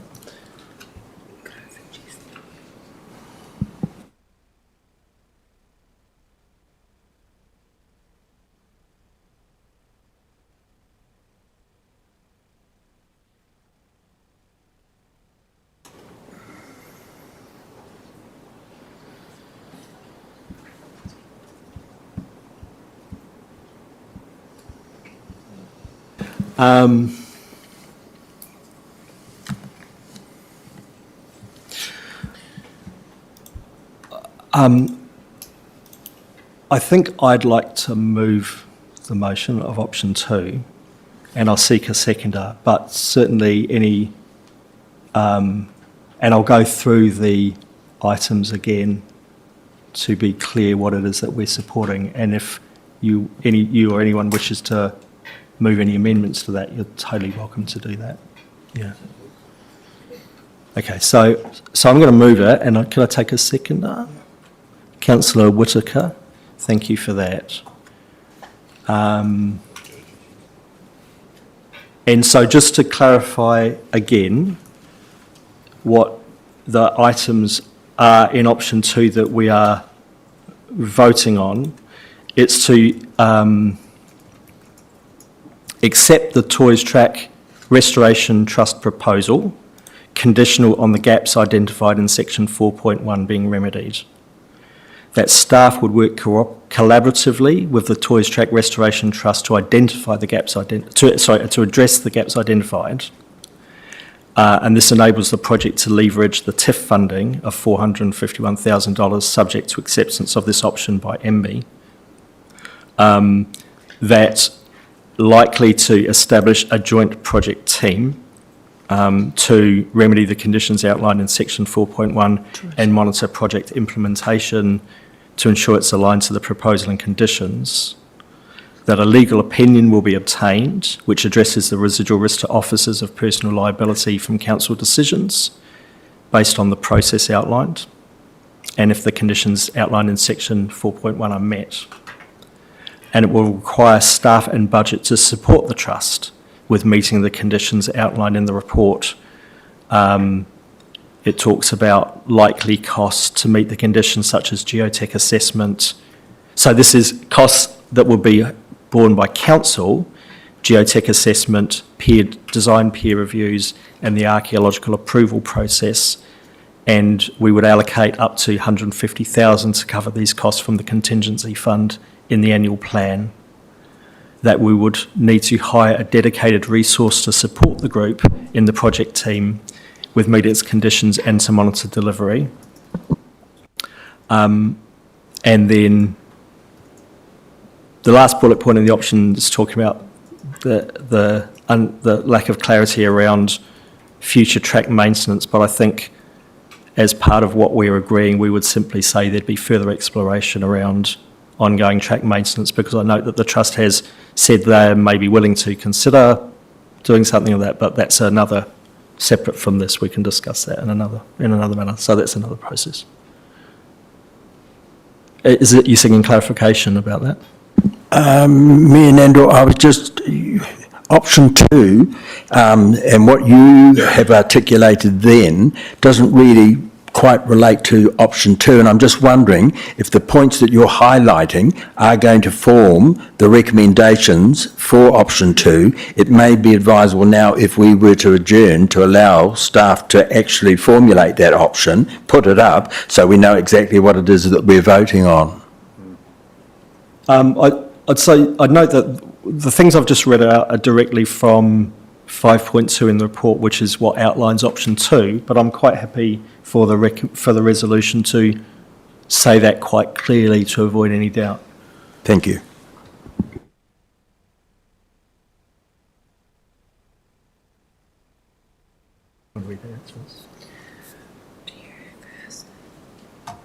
So, just one moment, my apologies.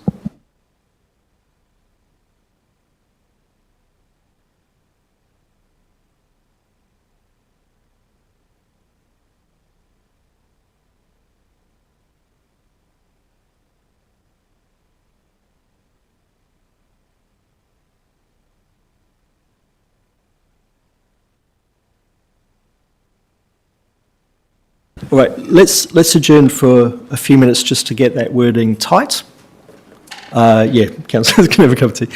And my apologies to the public. We just want to get this resolution really tight so we're really clear what we're supporting and voting on. Then we'll come back, we'll read that out, we'll have our debate, and then we'll vote.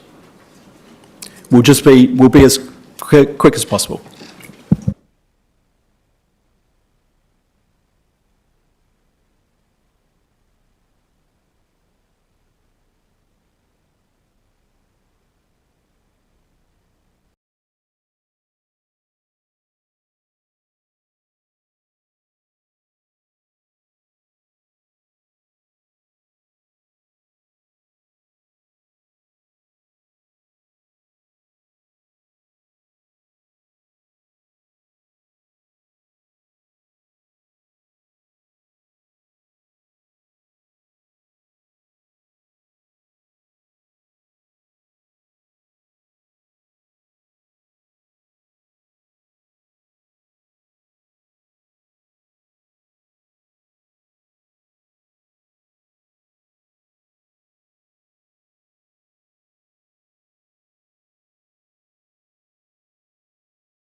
Thank you, everyone.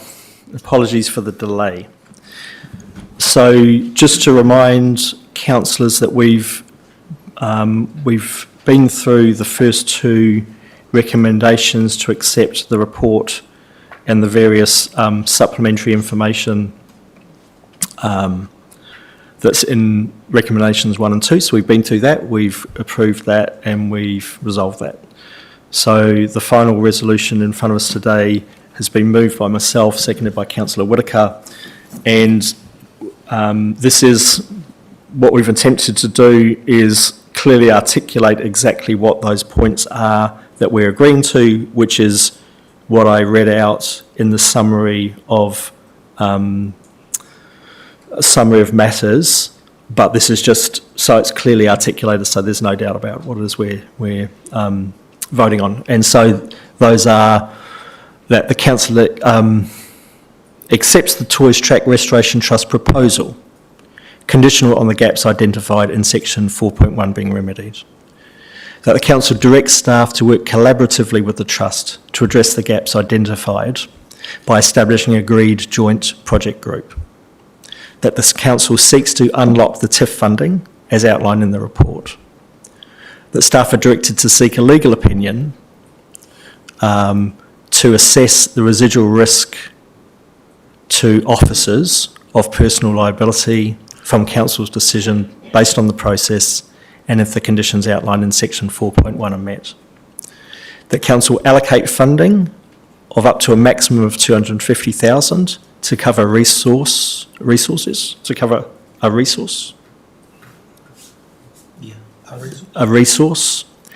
and technical reports necessary to support the trust, which is drawn from the contingency fund allocated in the 2026-27 annual plan, and that the council considers ongoing track maintenance as part of the long-term plan 2027 to 37 development. Ongoing track maintenance costs, yeah. Before we move into debate, which we'll do next, I just wanted to check with staff that, I mean, as we understand it, that's what is outlined in option 2, that there's nothing in there that's a surprise or likely to cause unintended consequences, which we're not aware of, but I don't think there should be. All right, in which case, I'll move into debate. Would anyone like to speak to this matter? Councillor James. Someone may as well kick it off. But yeah, I fully support this, and it's been a long time hanging around, and it's time we just got on and dealt with it. And I mean, I know it's been getting dealt with over the last 4 years, but we need to just look at it seriously and get this thing back in action, and it's an important part of the district. I just feel it's our duty as a council, so I'll fully support it. Thank you, Councillor. Councillor Emmink. Thank you, Mr Chair. Yes, I'll support this extension, amendment or modified version of option 2.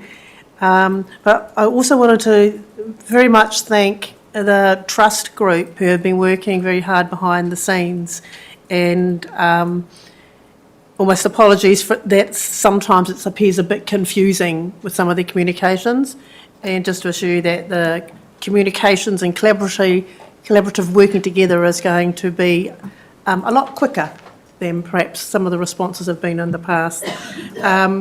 And we really like the idea of having an agreed, not necessarily a mediator, but an approved person to help escalate, you know, this, so we don't miss another whole season. And finally, I just wanted to mention to staff that the funding that we've agreed in this resolution is not the maximums to go for, but it's anything that we might need to spend aside from how we can leverage off the tourism infrastructure funding. So it's not and, it's like, how can we be the most efficient with all of that? Yep, thank you. Okay. Councillor Hamill. Thank you, Mr Chair. It's been a challenging process for us as councillors to tease out this recommendation, and hopefully we've got it right. But I just wanted to sum up a little bit about where I come from. I think as a council we're all committed to getting this track open, and I thank the staff for providing some options. And I want to re-emphasise that we all want the track open in a safe and affordable way, and the community group may there's been a tension between council looking to be extremely cautious and perhaps a narrative that the community group is minimising the project, and I don't think that's a helpful narrative. I think everybody wants a safe and open track. And I acknowledge the protracted and circuitous route that this project has taken over 4 years, the frustration this has caused within our community, and for the many people who love and care for Ngā Tapuwae Toi. I also just want to express my puzzlement about the approach of the RFP, or the one-size-fits-all approach, instead of a co-design with our community group, which was our intention in the February meeting, understanding that council has to go through some process. But in my opinion, the chosen RFP process hasn't been helpful. It's asked for design, consenting, construction and maintenance bundled into one at no cost to council. And without an agreed concept design, is quite unusual. To lump all these stages into a single RFP is extremely challenging for any tenderer, let alone a volunteer community group. So it's no surprise really that there were no conforming tenders. The common response in my straw poll of engineer friends is perplexity at this approach. It's also delayed the project somewhat because we haven't been able to get on and do the things that need to be done. I also feel that the RFP approach switched the narrative from council finding a solution, leading it, to the community group and the council policing it almost. And I don't think that's been a helpful thing for our community as a whole. A better approach would be to agree on a concept design that be safe and affordable, and then find the best way collaboratively to construct it efficiently. As we say, we aim for an efficient and enabling council, and council embracing community expertise. It says on page 673 of our agenda today, we support co-design and community-led approaches. And I know that has been an intention, but the reality has been different. So I think I'm going to support the recommendation that we've made, and we've teased that out as best we can as councillors, balancing our responsibilities to keep staff safe with the practicalities of establishing the track.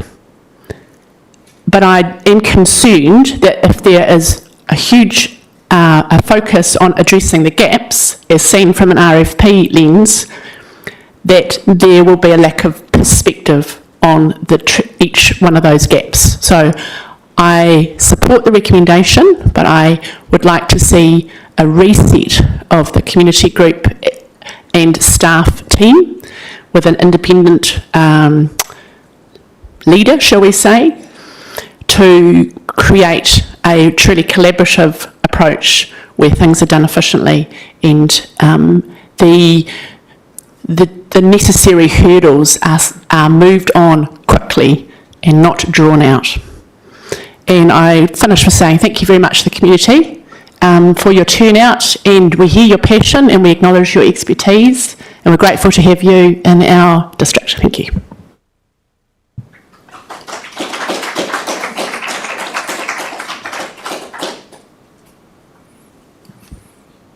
Other councillors?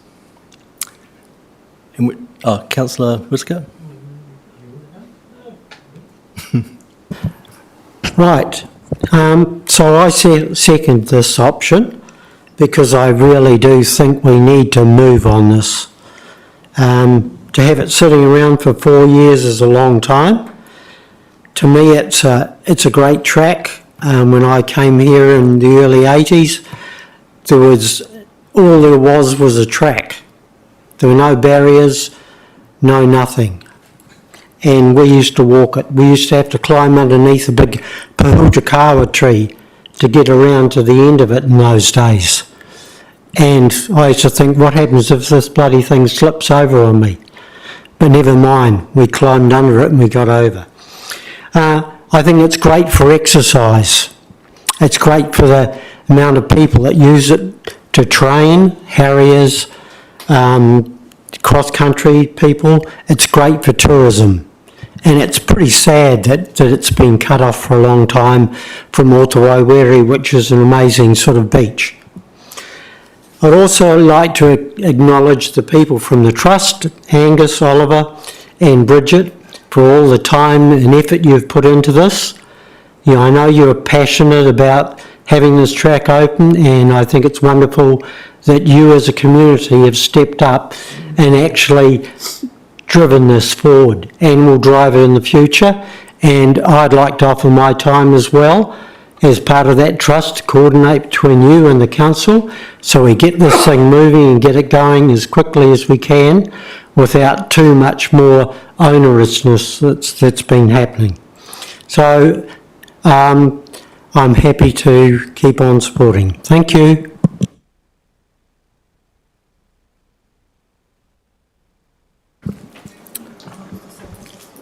Deputy Mayor Jukes.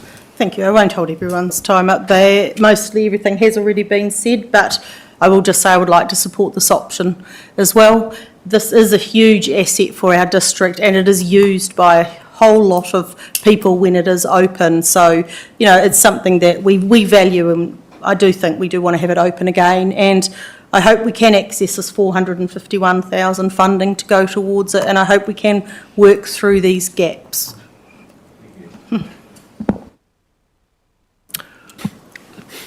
Councillor Dennis. Thank you. Yes, Mr Mayor, I'll support this motion. I think going forward, as I've said before, that although this has been a bit frustrating, taken a really long time, we need to move on how we work with community groups in the future on difficult tasks. I accept that. And I think this is a really good basis for the future. And we need to take our time and do it properly for the protection of the staff and also the protection of the community, but to get community assets going again with volunteer input to help reduce our deficit. And that's why I support this, that we need to do this properly for the future. Thank you. Thank you, Councillor. As mover, then I'll take my right of reply. So clearly I support this this resolution, and like others, I want to thank the Community Trust who've put so much energy, effort into trying to find a good solution for this track. There's a huge amount of motivation and passion in the community, and I think that's something that's really important that we want to support as much as possible. I want to thank staff also for doing a thorough job in addressing the various issues that we need to address and presenting us with what I think is a good report as a basis for our decision making. I'm really supportive that this project go ahead. There's a number of reasons why. Obviously, if we can maintain and enhance community facilities in a way that's really cost effective by leveraging the community, that's something we want to do.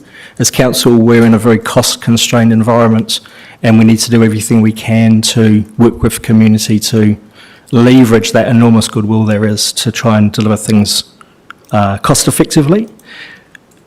I want to see us restore a public amenity that's of enormous value. I love that track. I walk that, or have walked that track myself. And it's much loved by locals and by visitors. It's a fantastic facility. You get to walk in a enormously important culturally and historically, in an area that is culturally and historically really important and beautiful. The enormous community benefit as well from actually doing this together, to see the community get out and manage a project of significance like this, I think has enormous value in building community, in building resilience, which comes from the connections that we have together by working together and knowing each other and doing things together.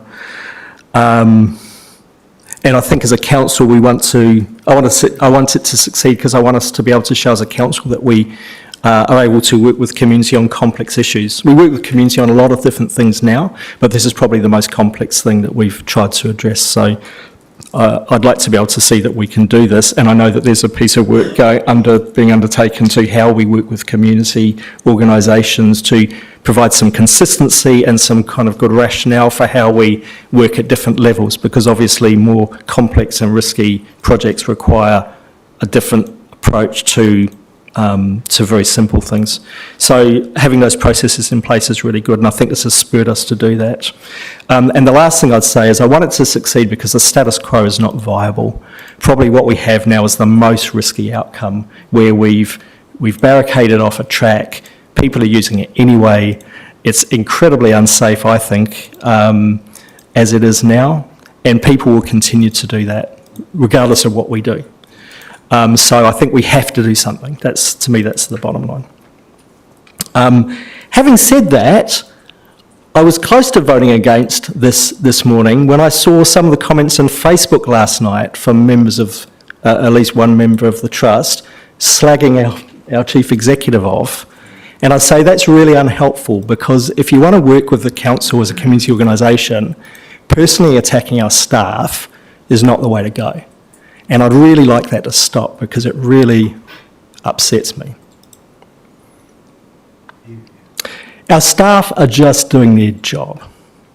The staff's job is to provide a report, and I say that those personal attacks was because someone disagreed with a council officer's report. Our staff's job is to provide independent advice to the best of their ability. That's their statutory obligation. It is not to provide advice that they think councillors want to hear. It's not to provide advice that they think the public wants to hear. Their job is to provide independent advice based on the best information they can gather. And that's what they've done. Our job as councillors is to decide whether to accept that advice or not. That's our right, we're the decision makers. But it's not staff's job to try and second guess what they think we might want. I want to make that really clear. I think our staff act professionally and competently, and I take that as a given. In terms of the process, I respectfully disagree with my colleague, Councillor Hamill, around the RFP process, because, this has been a discussion I've had with members of the community group as well. For me, the RFP process is simply a way that the council sets out really clearly what it needs to, the requirements that it needs to meet in order to meet the council's legal and ethical obligations. That's all it is. It's a clear articulation of what we need to do. And the fact that the work is being done by a community organisation does not absolve council in any way from our obligations. The obligations remain the same regardless of who's doing the work, because it's under our authority. And so I think an RFP process was exactly the right way to go about it. It's the best practice way to do it. And it should have been, I think, taken as a helpful way of articulating what needed to be met by the community organisation, rather than seen as some kind of attempt to dissuade anyone from doing any work. I think it's the usual kind of process, it's the best practice process.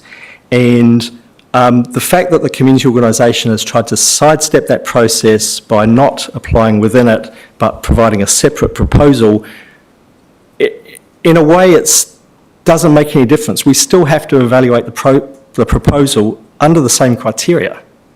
And that's what our staff have done, and they've given us a report that articulates where the gaps are. And I think that's really helpful. And for example, just as one example, the health and safety, as I indicated during the question time, we've got a peer review of the health and safety plan. It indicates that the health and safety plan provided is a good start. It's a good start, but there are some gaps in it that need to be met.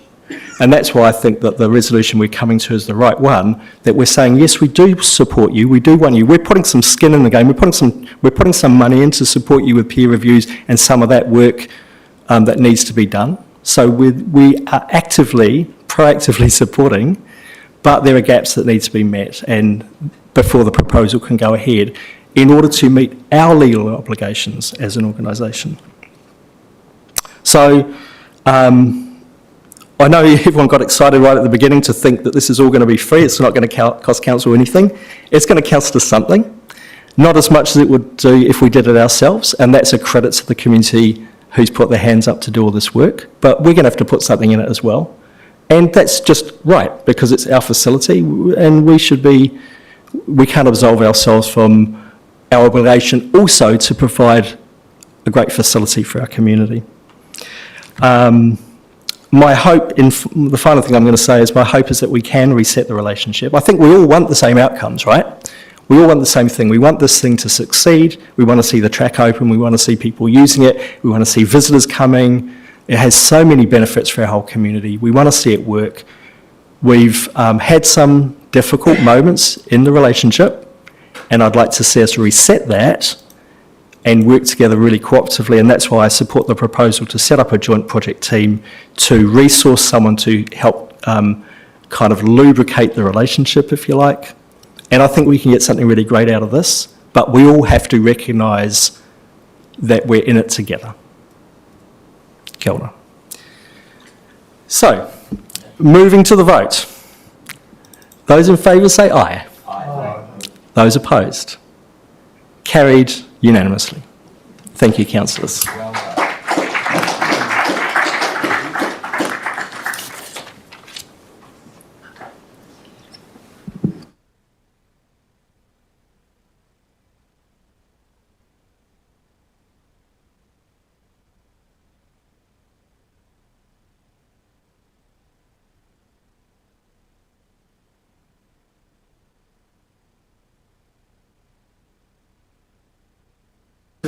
It should take about 10, 15 And then back to lunch. Councillors, it's been suggested, and I think it's probably a good idea, we go into the Three Waters Revenue Review Report. It should be a fairly short one, and then we'll break for lunch. And then we've got more business after that. It was Sharice's idea, so cool. So, councillors, page 228 to 232, the Three Waters Revenue Review Report.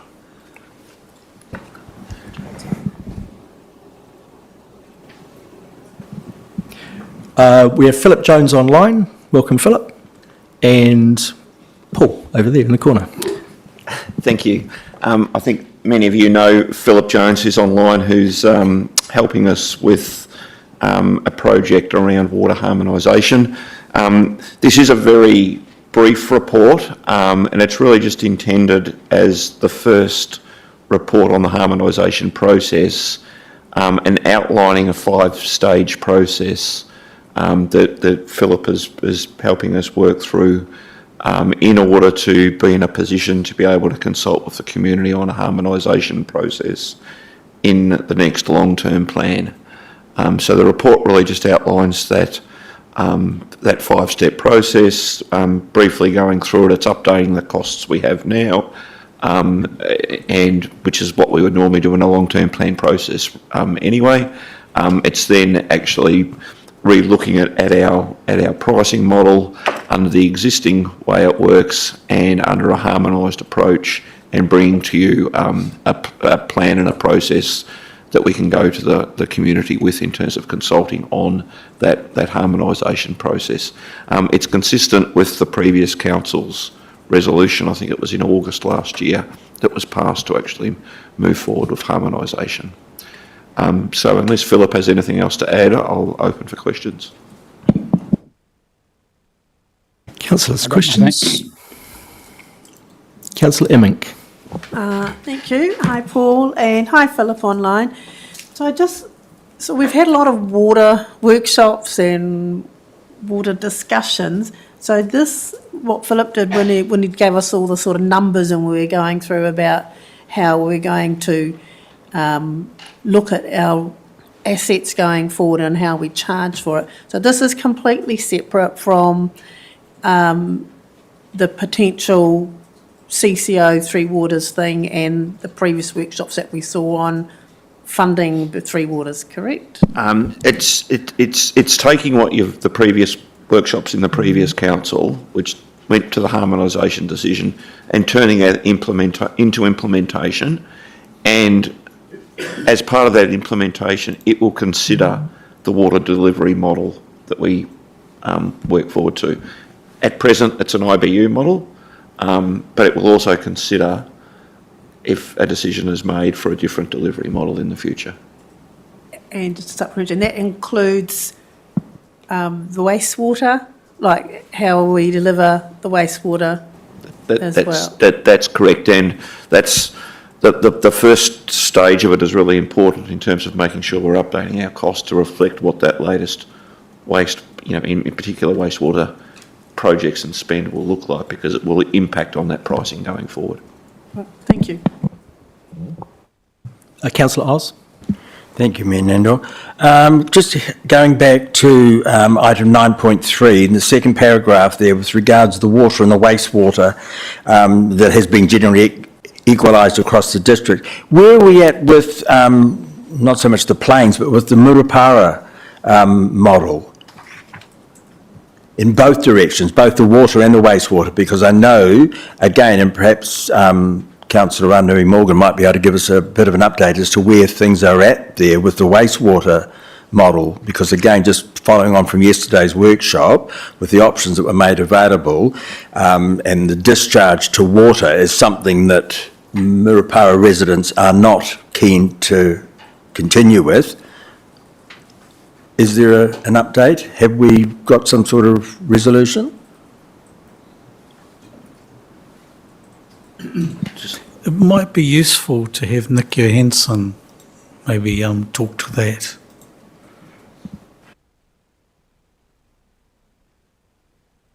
Kia ora tātou. Now, there's no resolution on that as yet. It's still going through the co-design process, decision to be made on lodging for consents, etc. So it's going through a multiple option selection process at the moment. So we don't know what the costs are for that at present, but we will put in provisional costs as we work through both the harmonisation model for water and wastewater. And that's not dissimilar to how the whole program is treated. There are a lot of costs coming up that we don't exactly know what they will be. Over the next couple of months, we're working through a prioritisation process as we develop the water services strategy of what our whole CapEx program will look like for the next 10 years. That's been referenced in the... So there are a lot of question marks at the moment. We will have less question marks in a couple of months when we have been through that prioritisation process and what we need to prioritise spend on. So we're sort of funneling towards knowing more about it by the time we make a decision on what the harmonisation will look like. Thank you. So that means, Nick, that we have basically agreed on generalisation of equalisation across the whole district, right? Fundamentally? No, we have that. That's part of this process. So as we go through those 5 points that are outlined in the paper, we will make those decisions about harmonisation. You may choose not to. We will, as we work through this, put up recommendations, and no doubt that will be debated around the table here.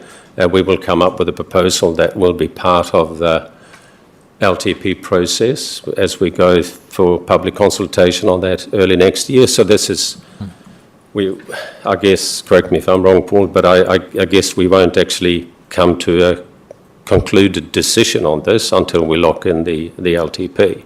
So it's a number of months away. Yeah, if I can just add, I think that the decision last August of the previous council was for harmonisation, but we're acutely aware that we need to reassess that in line with updated costings and what that means, and present those those options back to council for confirmation and direction. Thank you, and that was basically my first question, was wanting to know, have we got to a stage where we are likely to know the costs that are going to be possibly imposed on the Murupara ratepayers, for example? That was... And I think the answer is we don't at this point in time, but in the next few months, as part of the timeline for this process, we will have indicative numbers that we'll be able to include in those. Thank you. Councillor Whittaker. Thank you. So my question's a little bit similar. It's about equalisation, which I was very unfamiliar with, had no idea until a few months ago. So I'm wondering whether or not you could publicly put out to information to explain to my ratepayers, Obi, Whakatane, Coastlands, what their portion of their rates charges are going to be as part of equalisation, because no one really knows. And it's about transparency. I'm about transparency. Let's tell the people out there what they're up for, and if that's going to be in the long-term plan, then they have a chance to actually make good, sensible, comprehensive or less comprehensive submissions to the LTP. Thank you. And that's absolutely correct, and that's exactly what the plan is to do, update the costs, get that information into the LTP and be very clear and transparent about what that will mean for all ratepayers in the district. So, Yeah, basically I want to know what it means for my ratepayers, you know. Okay, you're going to be paying $300 per year for the equalisation scheme. So, to me it needs to be broken down, not just a generalisation of equalisation, because no one has a clue what that means.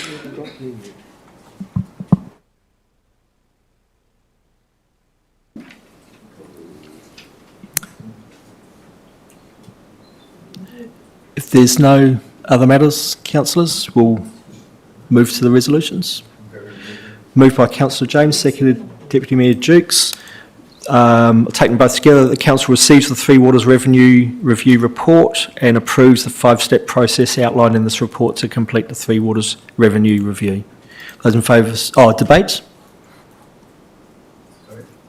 Were you indicating to debate? Oh, sorry, no. Those in favour say aye. Aye. Opposed? Carried. Thank you, councillors. It's 10 to 12. I did say we'll have a lunch break now. And... It's just a process paper.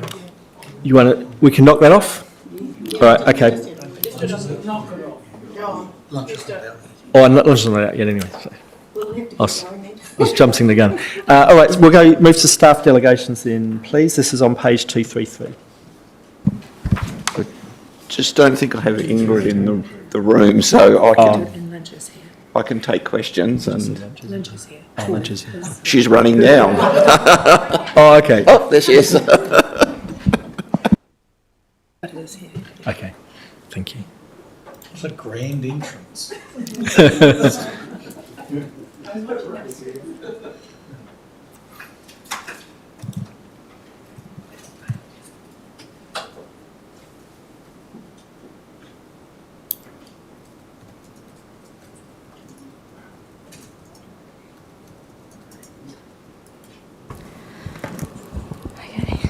Where are we? Still morning. Morena, councillors.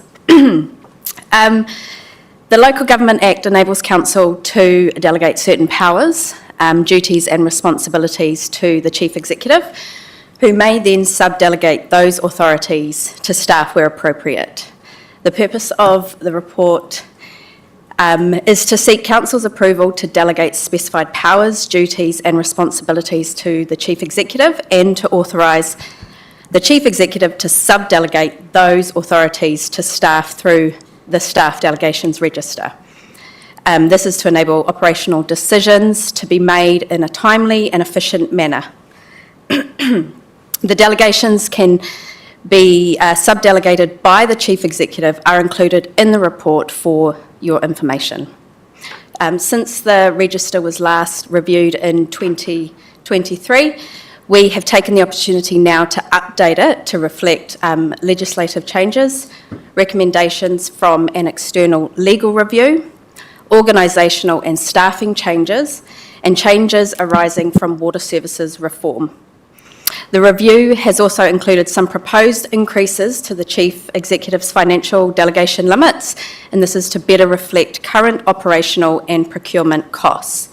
I will note, though, that any use of the Chief Executive's unbudgeted expenditure delegation will be reported through the Finance, Performance and Risk Committee, so Council retains visibility and oversight of those decisions. Overall, the changes are intended to keep the register current, practical and fit for purpose while supporting efficient day-to-day decision-making across the organisation. Thank you, and I open for questions. Councillors, Councillor Immink. Good morning, everybody. I actually had a couple of questions that I forwarded through to the CFO. We've got page 256. Councillor, your microphone. Sorry, page 256. I forwarded a couple of questions to the CFO. And it was really just section 8 under the CFO. Number D, it says, on recommendation of the Manager of External Reporting. The question was, who was that in our organisation? Julie Cavahill. Oh, okay, great, thank you. And then there was 301, page 301, section 330. I don't know if this is correct or not.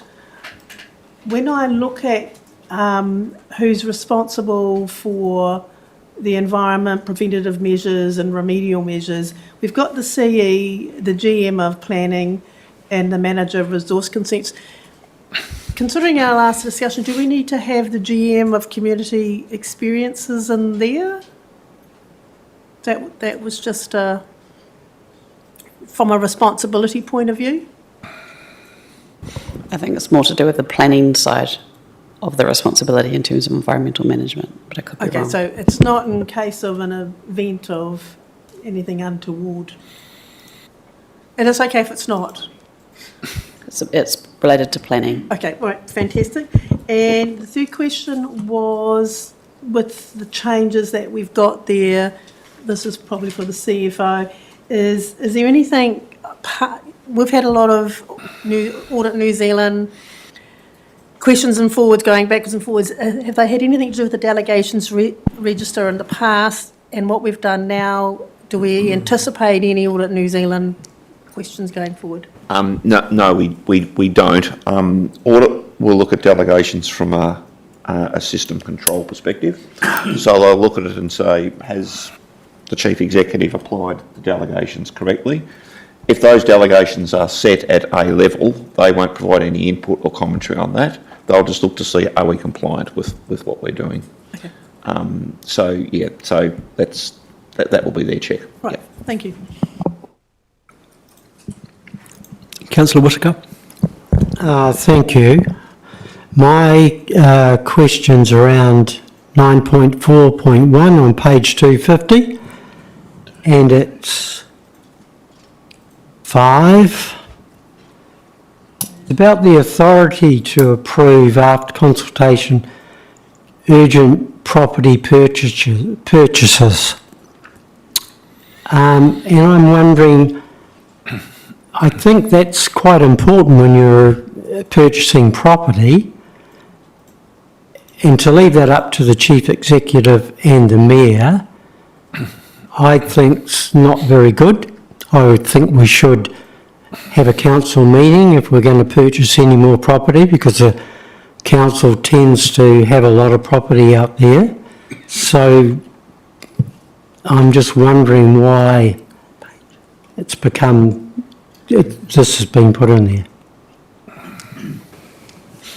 Do you want me to? There was a council paper and a council resolution to enable, in situations where urgency was needed for property purchases, that a mechanism was set up, and it also has an allocated budget. And then if that is exercised, there's a requirement in the decision to then report it back to council as well. And at the time, that was prior to to this triennium. In the last triennium, there were just a number of situations that had popped up where council missed out on some property that would have been attractive to purchase because it wasn't able to move at the pace of the private sector. So it was a resolution just to deal with that.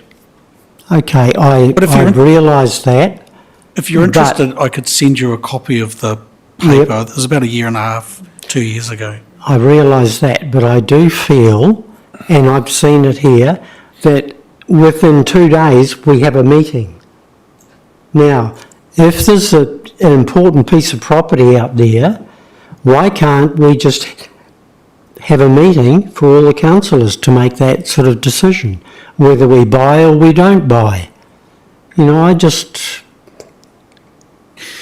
At the time of the decision, the council meetings were a lot more structured, and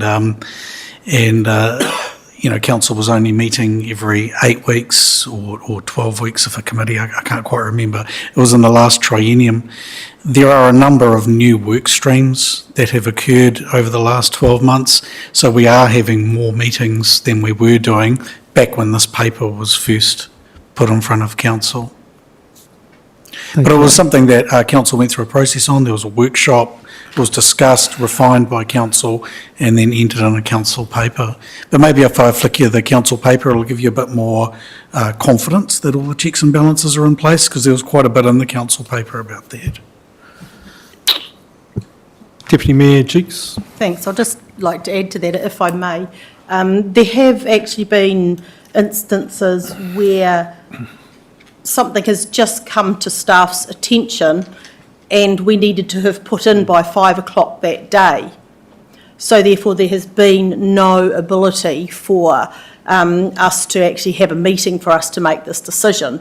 So it was prudent to actually have this delegation in there as a backstop. It's not meant to be the normal practice, it's meant to be if and when required, because some instances we cannot get a meeting for council to make that decision organised, and the CE always keeps us informed. I still just don't think it's very good policy. Moving to Councillor Dennis. Thank you. Mine was very similar to Councillor Whitaker, but in a different way, that I know we'd already agreed to that in the previous council. But I thought that was already part of the delegations, or so what you're saying is that it was since we last did the delegations we did the resolution. Okay, thank you. I'd like to move on to page 246, where you've added in the 3 waters to a general manager group. Are we taking one of them away because you've only got 6? You've still only got 6 at the top, and if you add the 3 waters, there's 7, or is that just? We haven't updated the line above it yet. Nick reports to me, so technically our Waters Transition Director, reports. So you've added it into Chief Financial Officer, Strategy and Growth, Community Experience. You've added 3 waters into that to make 7, but you've left it at 6. So we've still got 6 general managers, not 7. So why have we added it to that list? Seems sensible to me, actually.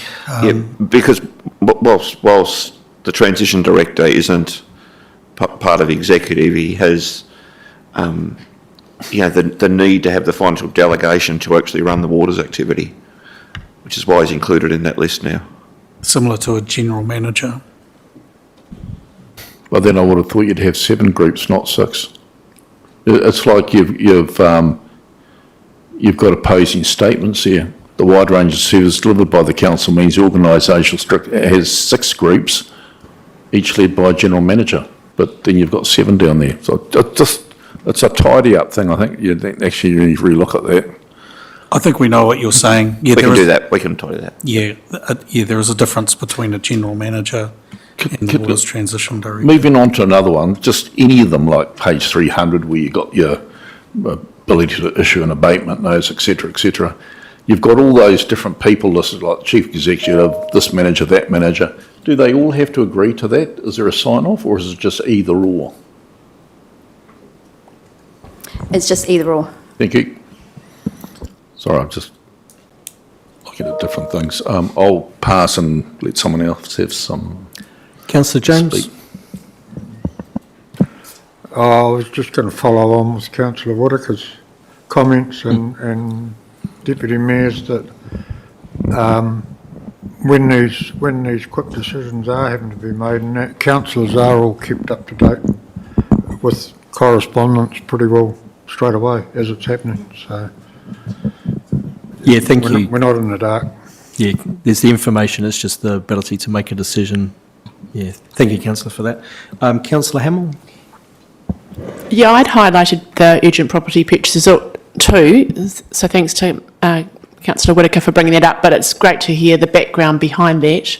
I wondered whether there should be the Deputy Mayor included in that delegation, understanding that from our induction that, you know, the CE and mayoral relationship is, you see a lot of each other. One of it should have one more person in there to broaden it. That's my thinking. And the other one that jumped out at me was on page 447. And it was just the Trespass Act jumped out at me and flagged partly from hearing about the cameras for the Tapuwae Toys track, but it does make sense to change that to the General Manager of Community Experience rather than have the CFO probably. So that makes sense, but it's just one of those acts that I wondered how often it was utilised.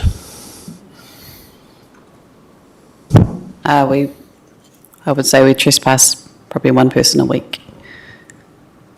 On average, probably slightly less maybe, but it's, yeah, there's a lot of activity, I guess, that happens in that space. Supplementary, and is that sort of around Aquatic Centre, civic chambers, mostly the buildings? There's a range, yeah, it depends, but yeah, often related to rough sleeping or to disorderly behaviour. Yeah. Yeah, okay, thank you for that. Yeah, that's good. Moving people on from freedom camping sites as well.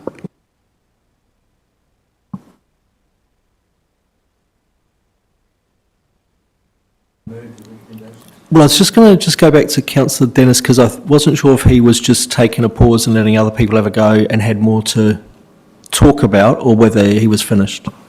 No, thank you. The more you look at it, the more you realise how unimportant some of your points are. So I'll leave it at that. Thank you for your restraint, Councillor. I'll justify that a little bit. It was quite late at night that I was reading through this, and it's through short notice of our agenda, and so I was a bit knackered, so it's all right. Right, thank you, Councillor. Sorry, Paul. Just for clarity, can I just confirm, are we including the Deputy Mayor in the property acquisition as well? Is that correct? What do councillors think? I kind of wouldn't mind, just for process, having another look at that paper, because I'm sure we debated that at the time and it was left off. It was when Victor was mayor as well. In fact, I think I might have been the GM of strategy at the time and writing the paper, yeah. So I wouldn't mind, if it's okay, if we could just have a look at the paper first and then maybe we'll have a think about that. And that all came about with the property that was for sale opposite the water care, and we missed it. It was listed through the agency, and by the time we got wind of it, somebody had already signed up ahead of us. Yeah, that was the last one. That was what was intended. I think from my point of view, probably the key thing is the accountability is around communication. If the power's used, then there's a reporting back to council and there's an explanation. I mean, but it sounds like there's a suggestion to maybe leave it as it is, circle back to it after a bit of have another look, if that's fine. Just for information, I don't think we've used it yet. No. Yeah, since we put it in place. But it's nice having it there. But yeah, I think it's a good prompt just to actually have another look at the paper and just check a couple of those things, and yeah, and we'll circulate it to the new councillors as well. Yeah, I think as new councillors, we obviously appreciate these things that have happened in the past, but it's our fresh lens can be helpful for picking up things that may not sit comfortably with the public, or yeah. Yeah, thank you, councillor. And those fresh eyes are really important, so yeah, I agree. Councillor Whittaker, yeah. I just have a question that I missed. On page 312, you've got in there highlighted technical administration officers. Is that a new position, or are the building control officers going to be called that, or what?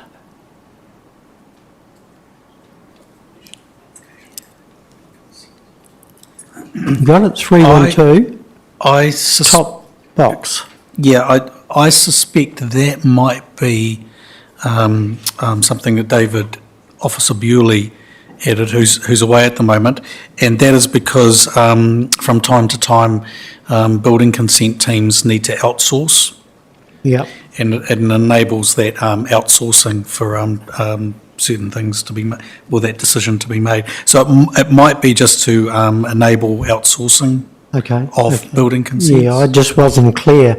I initially thought you were replacing not calling them building control officers, calling them technical administration officers. And I'm thinking, here we go, making all these word changes, which makes it very difficult for people to understand. I've got two people eager to input here. Does somebody actually know? You can make me look stupid. Through the chair, are there existing roles within council, technical administration officers, part of the building consent building team? So, yeah, they're just existing roles that are now also being included in that delegation. They're separate from your building compliance officers. Right, okay, thank you. Thank you. All right, we try again. So it was moved by Councillor Oz. I don't think we had a seconder yet, did we? No. Councillor James seconds. All right, any debate? Those in favour say aye. Aye. Opposed? Carried. Thank you, everyone. All right, it's 8 minutes past 12. We'll have a break for lunch and then we'll come back for the rest of the items. The ELT's coming in for lunch.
Yep.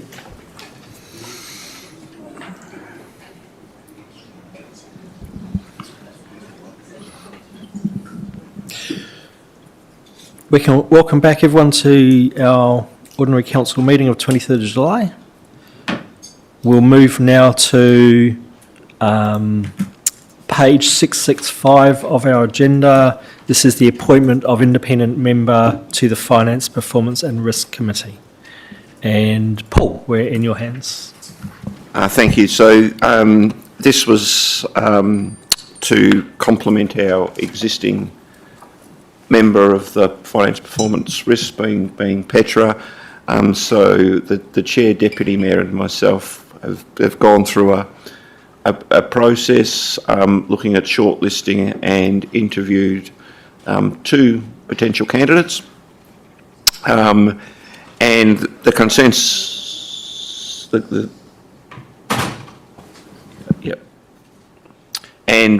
the result of that was a unanimous support for Kevin Ramsey, who has had previous experience in Auckland.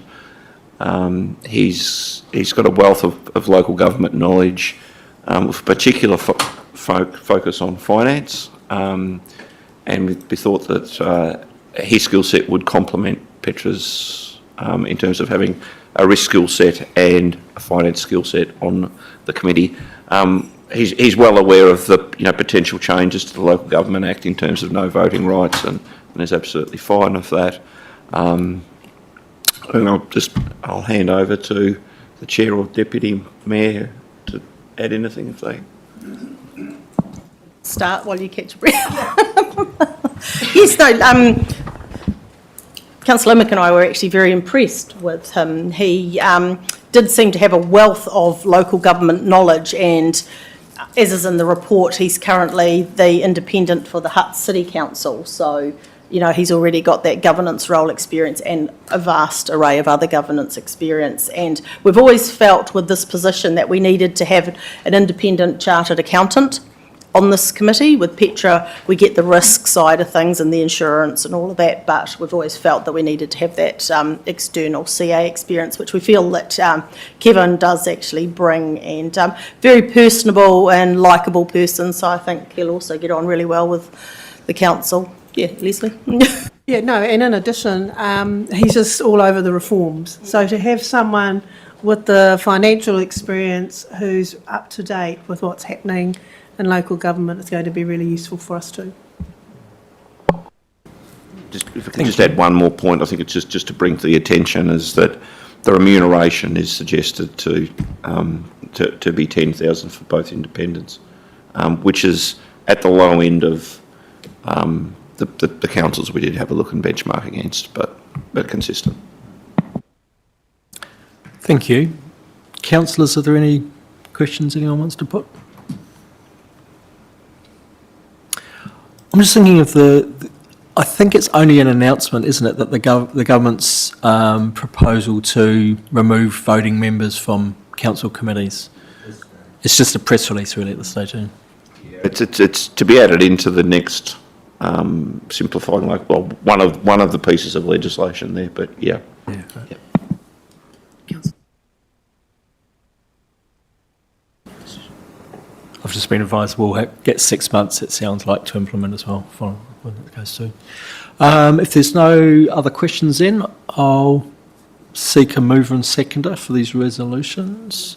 Councillor Emick moves, Deputy Mayor Duke seconds, that the Whakatane District Council receive the appointment of independent member to the Finance, Performance and Risk Committee report, that we approve appointing Kevin Ramsey as the second independent member for the remainder of this triennium, and delegate to the Chief Financial Officer in consultation with the Chair of the Finance, Performance and Risk Committee authority to confirm the final term of appointment, including remuneration and meeting expectations.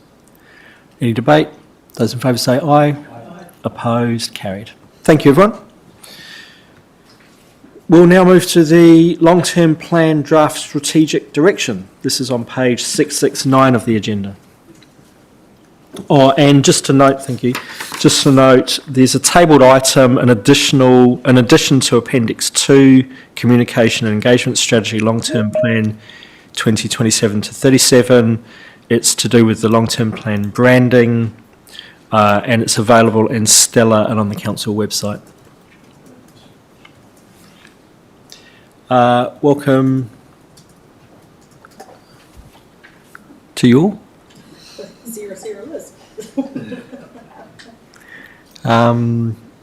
Yeah, take us away. Thank you, Mayor Nandor. Kia ora koutou. So the purpose of today's paper is to seek endorsement from the Council onto key foundational elements for the development of the long-term plan 2737 work program. So the first element in today's paper is the strategic direction. This is the overall direction that will guide both the development of and the eventual implementation of the long-term plan.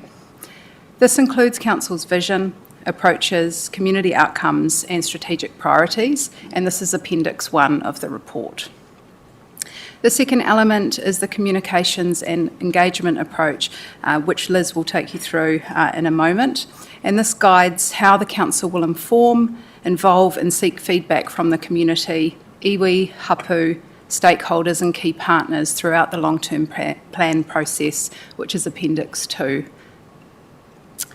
With regards to the strategic direction, I just want to recap how we've got to this point. So following a review of Council's existing strategic direction, which involved both councillors and staff, a proposed approach was taken to a briefing in May. The approach was to refresh the existing strategic direction, retaining the sentiment of the Council's current strategic framework while introducing more targeted and narrower priorities to guide areas of focus and investment. Following that briefing, staff were asked to refine the wording and its presentation and show how it fits together. This work has now been completed, and today we present to you this draft for endorsement. Key changes proposed include refinement of the wording of the vision and community outcomes, the inclusion of approaches which demonstrate how we go about Council's day-to-day business, and the narrowing of the strategic priorities. So the vision is more life in life. The 4 approaches are: we build enduring relationships with iwi and hapu, we are financially responsible, we act with tomorrow in mind, and we are always improving.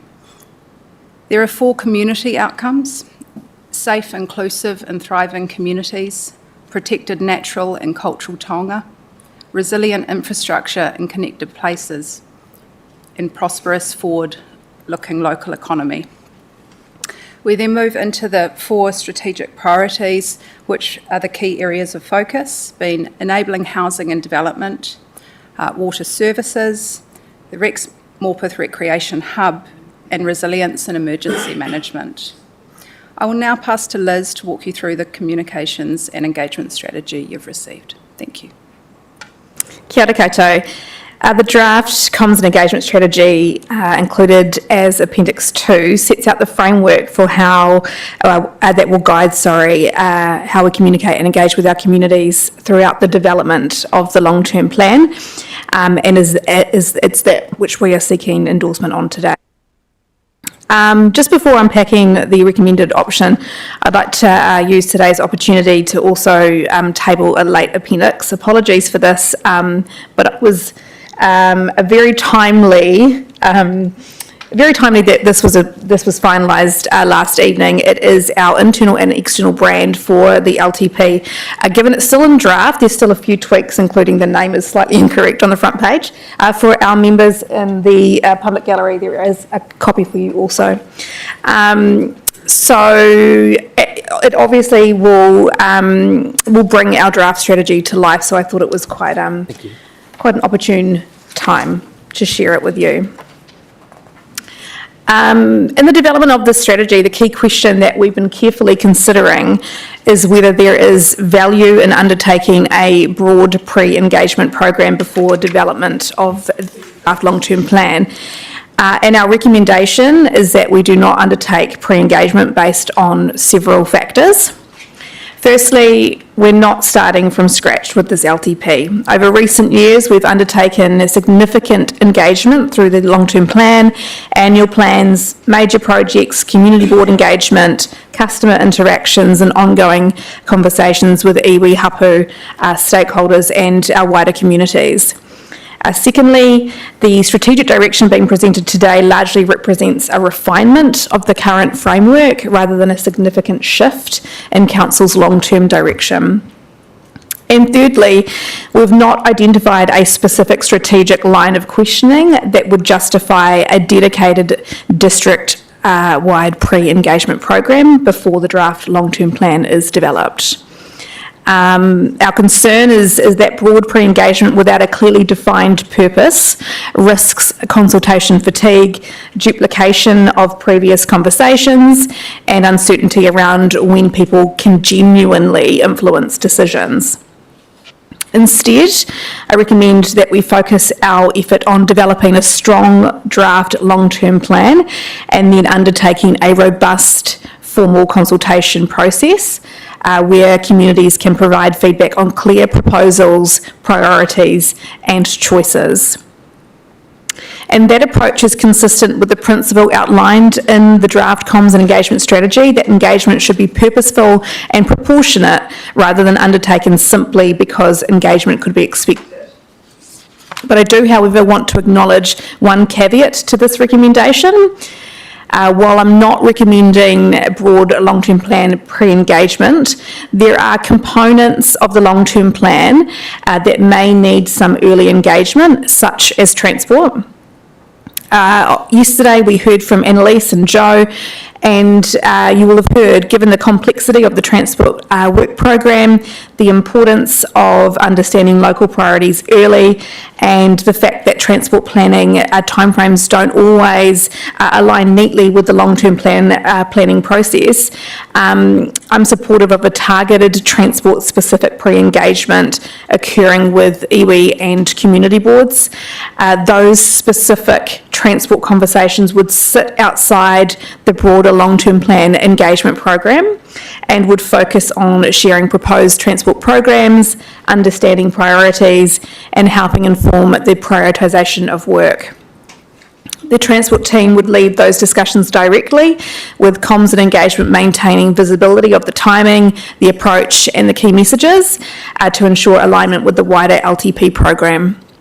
It's really important to note as well that yourselves, elected members, will continue to have opportunities to provide input on transport priorities through upcoming workshops and briefings.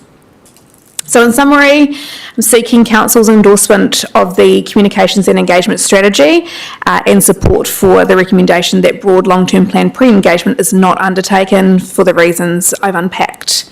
And now both myself and Sarah are happy to take any questions. I find that quite extraordinary that our communication team would be trying to tell us how to run a long-term plan.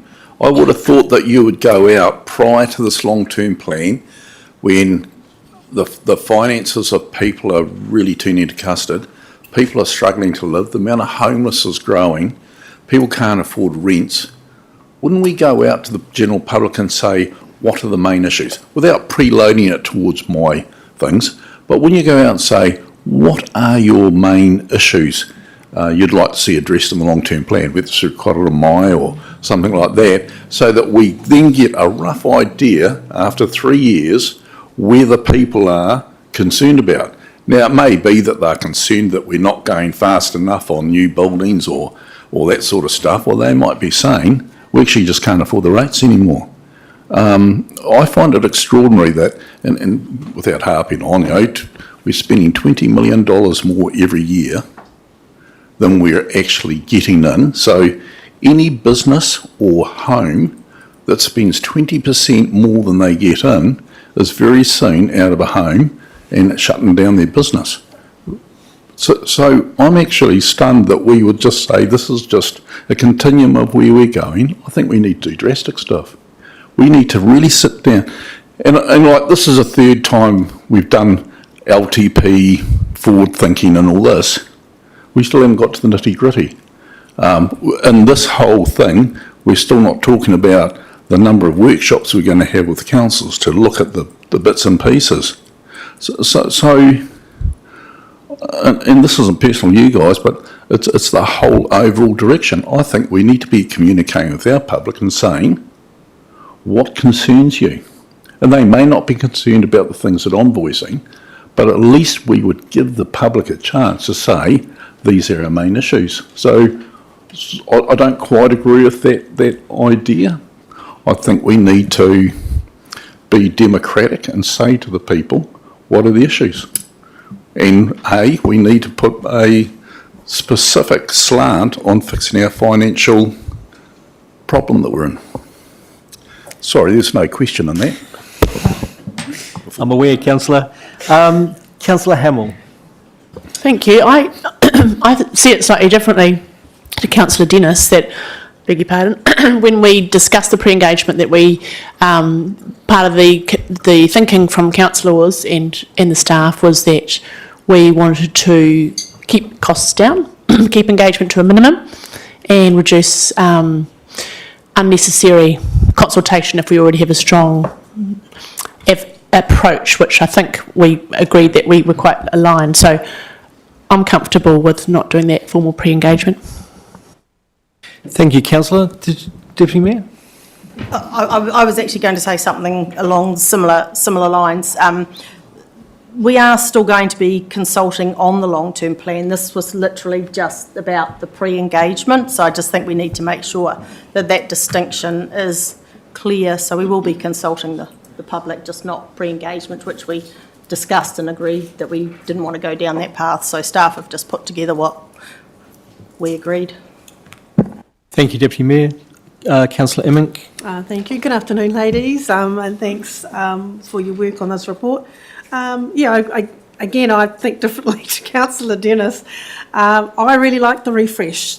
And I wasn't at the workshop where we did the strategy, unfortunately, but I really supported what the councillors came up with the 4 things of housing, water, resilience and Rex Morpeth. And I like the way it's presented in here. I think it's really easy to follow.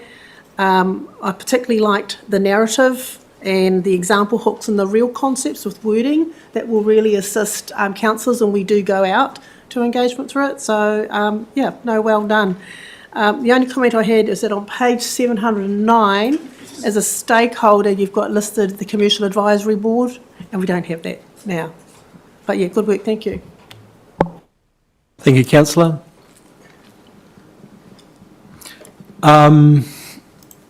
I agree with Councillor Emmerich's comments there.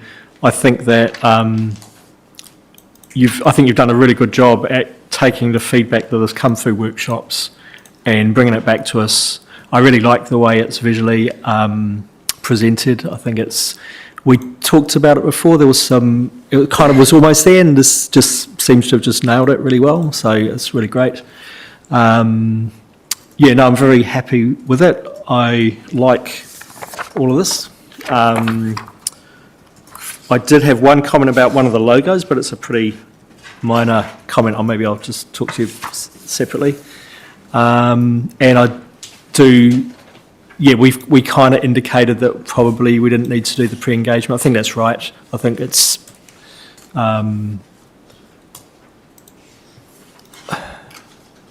because there's not significant change taking place, but I think we are, just to speak to Councillor Dennis's point, I think one of the things we've identified in here as our approach is around being financially responsible, and I think we've done a huge amount as an organisation and as a council to try and get on top of that. So I think it's important to acknowledge that. Yeah, thank you. It's good work. That seems... Councillor Isles? Thank you, Mayor Nandor. Where or how do we weave into this the amalgamation process, which is basically before us? I don't see any mention of it in this presentation. Thank you for your question. So in our approach, we act with tomorrow in mind. We're aware of, There is so much change and uncertainty at this juncture. So these approaches help to, it's in the work that we do. So we are thinking with tomorrow in mind, and also we're always improving. So those two approaches there capture that amalgamation that's on the horizon. So that's where we feel they sit in the framework. But there is so much uncertainty, and I also see Lainey has her hand up as well and may want to speak to that further. But Thanks, Sarah, because really what you're saying is we have to read between the lines, right? In a way. But also, I think there's the call out to that being financially responsible, which is kind of a nod to the rates capping that's coming as well. So it's embedded rather than being. Thank you. Officer Wolsey. Kia ora everyone, and sorry I can't be in the room, hopefully you can hear me all right, but just to echo what some of the other staff have mentioned, we have to truck on, we have to carry on, because all of the other changes that sort of surround this work are as yet unconfirmed. So we do still have to follow the legislation that is currently in place around delivering an LTP by the end of June in 2027. So we absolutely do keep all of those things in mind, but we also have to follow the established process that is still legally binding for us. Thank you. Thank you, Lainey. Chief Executive. Yeah, thanks, Lainey. And another, there's legislative compliance, that's most of our job is compliance and risk. And, another process that people probably think is unusual, but we still have to do, is the representation review, which we went over yesterday. So, these are things that we'll just carry on with. We've got to hold the line until there's actually some legislation that means that we can divert our course. Otherwise, we run the risk of not meeting our legislative pressures. Yeah. I think there'll be a few things that pop up where we'll start going, why are we doing this?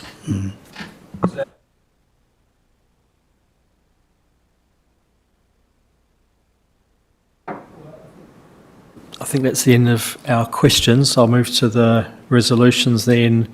That the Council receives the long-term plan's draft strategic direction report, that the Council endorses the long-term plan draft strategic direction, including the Council vision, approaches, community outcomes and strategic priorities, that the Council endorses the communication and engagement approach and supports the recommendation that pre-engagement should not be undertaken, and that the Council notes that minor changes to the wording in the draft strategic direction may occur as part of the development and design of the final long-term plan document. Moved by Councillor Hamill, seconded by Councillor Isles. Any debate? Councillor Dennis? I'll be voting no for the reasons I stated. I believe we should actually be seeking the people's input as to what they believe the most important issues facing them. They are the people paying the rates. Fine. Councillor Emmett? Thank you. I'm voting for us to accept all of this, and I'm just really conscious that by us not having a full consultation with the pre-engagement is that we're likely to be saving some dollars, and once the full LTP comes around we'll have that level of consultation. Yeah. Right, those in favour say aye. Aye. Opposed? Yep. You want that recorded? It's passed. Thank you, everyone.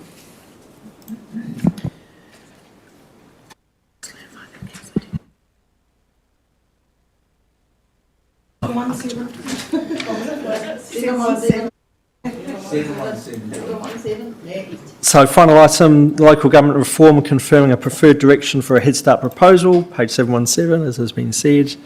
Welcome to the table. Koto.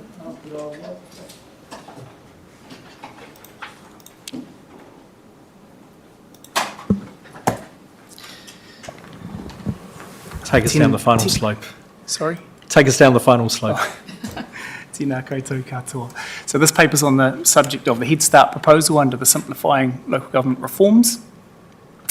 The report is asking you to formalise the preferred direction for an outline Head Start proposal through the workshops that we've had to date, numerous workshops, we've had a fairly clear but informal direction from you towards an Eastern Bay configuration, and we're asking you to formalise that preference today. So the reason that we're asking you to formalise that preference rather than waiting and just moving straight to the approval of a final proposal document next month is that it provides certainty to the team pulling it together. It confirms direction to our partnering councils in the Eastern Bay of Plenty, who are also working on this alongside us, and importantly provides a clear signal to the other Bay of Plenty councils that are working on their proposals towards that kind of regionally coherent picture for reform for the wider Bay of Plenty. And it also, I guess, around this table provides a bit of a no surprises approach for the decision that we're leading to in early August. What I do want to be clear about is that the decision today doesn't preempt the decision that you're making on the 4th of August. It confirms your preference, but you will still be required to make a decision on the 4th to approve any proposal that comes out of this. And of course, that approval will also be required from our partnering councils in the Eastern Bay of Plenty. I'd like to cover just a couple of parts of the report and then perhaps hand to the Mayor and Chief Executive for any additional comments if necessary. The things I'll cover is firstly, how did we get here and why Eastern Bay of Plenty? Before launching into that, just I guess a thank you to the members around the table and to the Mayor. This process, albeit not our own, has been one that's been quite pacey, and so the need to engage into it quickly has really been a necessity. So thank you for engaging into it so quickly and giving us the guidance that we've needed through the workshops to date. So of course this thing started, well, not quite on the 5th of May, but on the 5th of May we received the Head Start proposal announcement from central government. So we've worked through processes through this council to understand the policy. We made a formal decision reasonably early in the piece that yes, we did want to explore Head Start pathway, not necessarily because that was a process we wanted to naturally engage into, but more acknowledging that we didn't want any outcomes dictated to us. The importance there was around local determination, wanting to be in front of that decision, and that this was the best pathway available to us to enable that. So through workshops, we worked through some starter options being an Eastern Bay configuration, an Eastern Bay of Plenty plus Rotorua configuration, a whole Bay of Plenty wide configuration, and then discussions also arose around connections to the Western Bay in whole or in part, part being up to the Kaituna catchment. Through those workshops, we also provided updates on the direction of engagement and what we've been hearing. So that's inter-council engagement that's largely been at the CE and mayoral level. Also conversations with iwi and what we've been hearing back from the general public in terms of public engagement activities. So in terms of the program of work that's set behind that, we've got the inter-council engagement, as I mentioned, elected member process, so supporting your understanding of this policy, but also getting your guidance as we step through it. The technical analysis, which has in part been our own staff officers, but also through the piece as momentum has gathered for an Eastern Bay of Plenty approach, there's been an Eastern Bay of Plenty project team that's come together across the three councils. And then of course we've had our community feedback and iwi conversations processes and an internal engagement process as well to share information with staff, noting that there can be some concerns from staff through these processes as well as we look down into what a future amalgamation and reform process might look like. So as we've stepped through all of this in the last 2 odd months, rapidly, there has been progressive momentum towards the Eastern Bay of Plenty solution. I think we've all acknowledged that through the workshops and heard that from our communities as well. So why an Eastern Bay configuration? The paper covers 10 key factors why we've kind of landed on an Eastern Bay configuration being a preferred solution. Primarily, it protects local voice. It's the strongest option for protecting local voice. Secondly, it reflects established communities of interest, where we work, where we play, our whakapapa connections across communities. At last week's workshop, it was mentioned, I can't remember the exact figure, but a transport study had been done that had a very high percentage. Maybe you might recall the exact percentage, I don't, it might have been in the 90s, that trips that start in the Eastern Bay of Plenty, over 90% of them finished in the Eastern Bay of Plenty. So it's like a real strong signal of a connection, that there is a community of interest and identity that sits at that level. One piece of evidence. At the scale, we maintain an Eastern Bay focus. We, at the scale, provide for stronger council iwi partnerships, because we have a more concentrated relationship with 10 iwi rather than 32 across the whole Bay of Plenty. At the scale, it enables strategy and decision making to be closer to communities, so there's a closer correlation between decisions made and then, responsive to context, and then the delivery and implementation of those decisions. At the scale, it seeks a balance between economies of scale and localism. So it works towards achieving those efficiencies while also maintaining that local focus. At the scale, we think it will provide for a more manageable transition, because we're working with 3 TLA councils, local councils, and of course the regional council layered on top of that, rather than the 6 TLA councils across the whole Bay of Plenty region. At the scale, we have stronger advocacy with central government. That is Eastern Bay focused. So obviously, if we have a Bay of Plenty wide council, we have a even stronger influence into local government, but as I've previously mentioned in workshops, that then comes at the cost of that relationship potentially being Western centric, or centric to the big cities and big centres.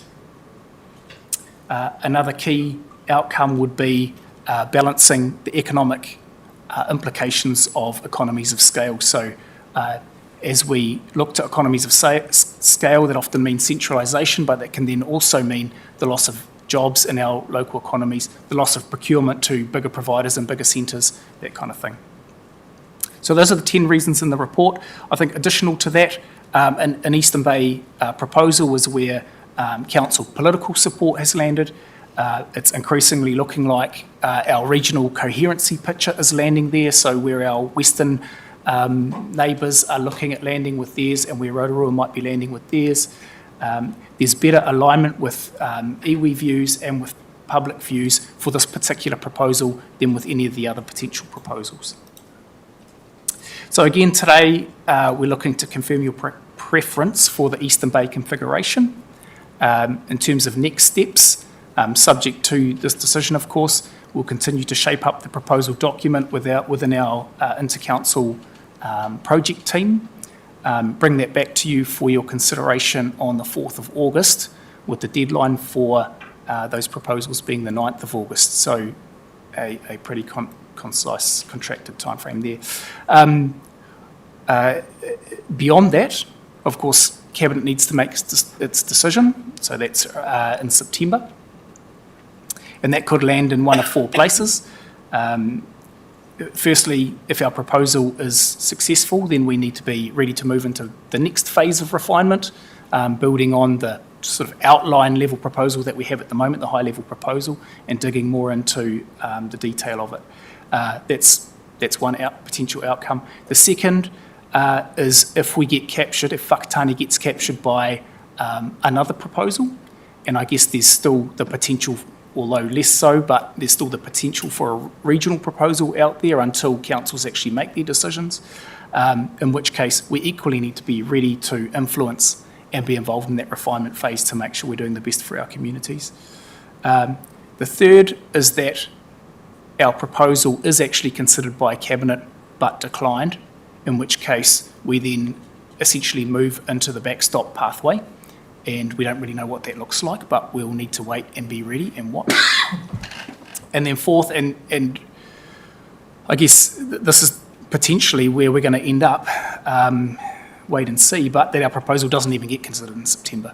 So there's potentially some appetite for government to look at the big, major reforms that they had in mind anyway, and shuffle everything else to the back of a pile and not even think about it this side of elections. If that's the case, then again, we're in wait and see and watch to what the next step might be, given that that kind of falls between the cracks of the process that they've outlined being a head start and a backstop. So that's really just a summary of the paper from me and a summary of the process that we've rapidly been moving through over the past months.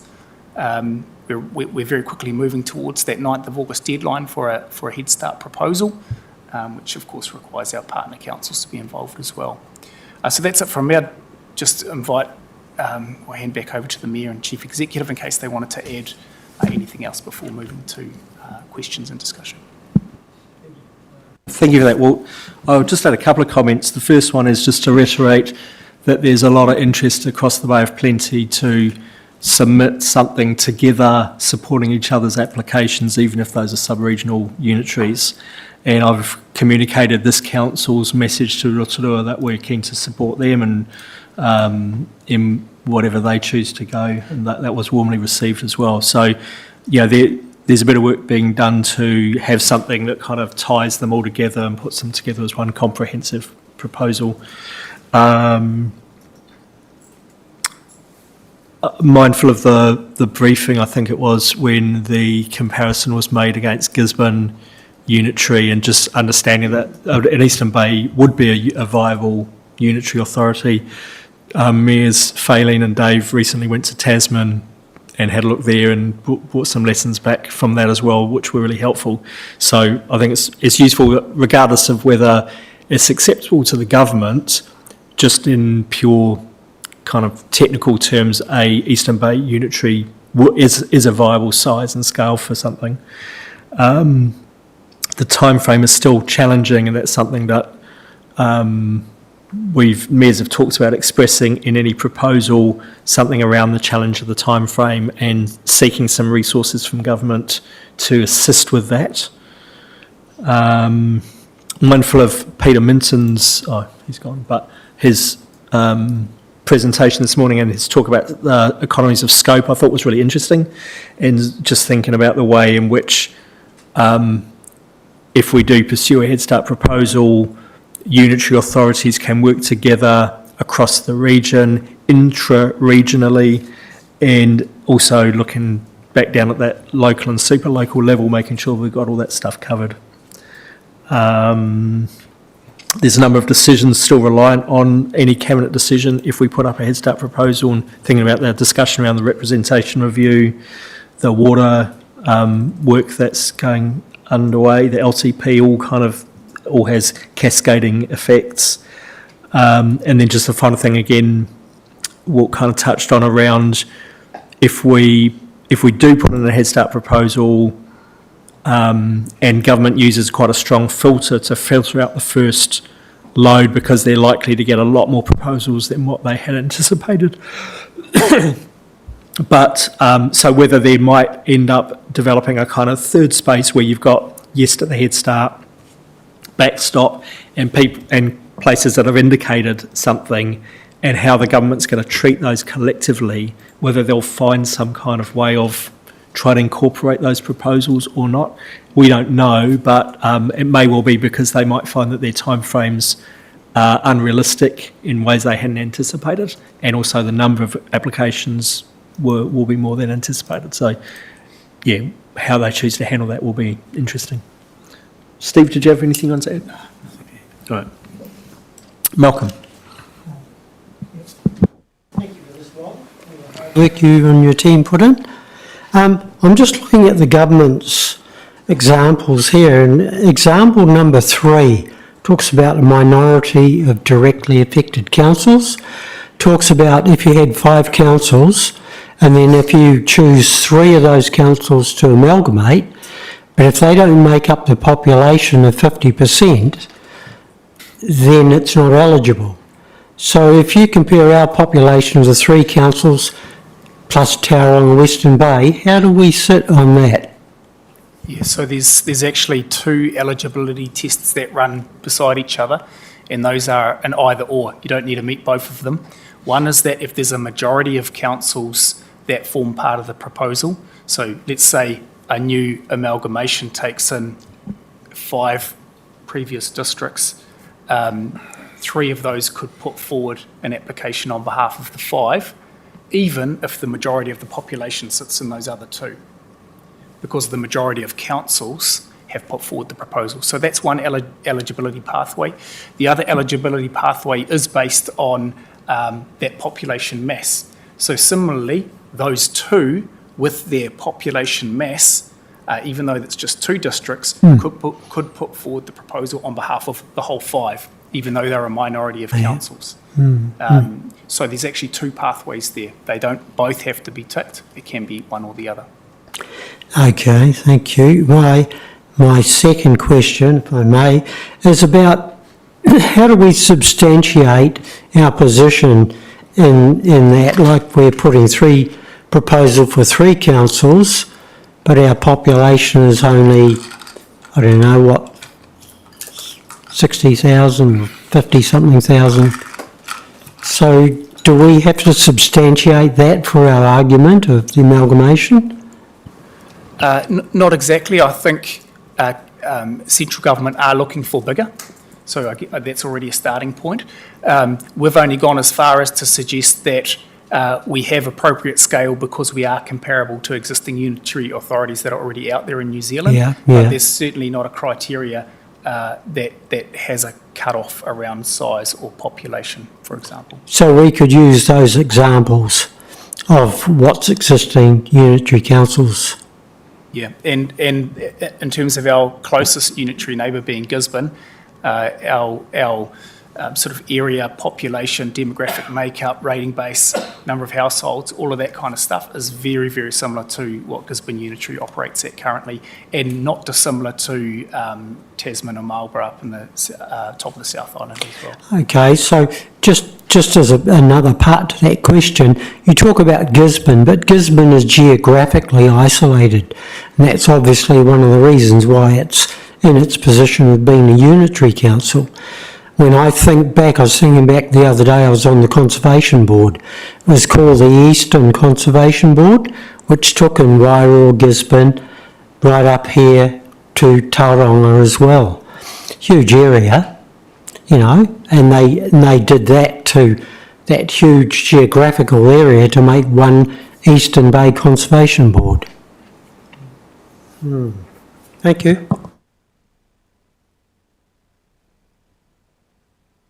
Thank you, Walter and team. Apologies I missed last week's briefing, but I just wanted to touch on where Gisborne had informally or formally approached us, and was there any significant engagement with them? At the early stages, we had a conversation with Gisborne, and at that point they were quite happy just being on their own as a unitary council, and that sentiment stayed. The chief executive was advised by their council that she didn't need to participate in our early CE meetings, so she dropped out of those. And then there was a surprise announcement by the mayor of Gisborne, Rahit, is it? About a Gisborne Opotiki Council, is it Wairoa? Yeah, Wairoa mix, which was a bit of a surprise to everybody, which I believe, including some of the councillors there as well. But that seems to have quickly died a death as well. So Gisborne just sort of pulled out early on and haven't really been in our conversations. But to your point, early on, it was it seemed like quite a plausible area to consider in our Head Start, which is why we were having early conversations with them, because of the linkages out that way. And just to add, in terms of our Eastern Bay partners, I think there's not a great appetite to explore that further. Yeah. And just on things that were explored,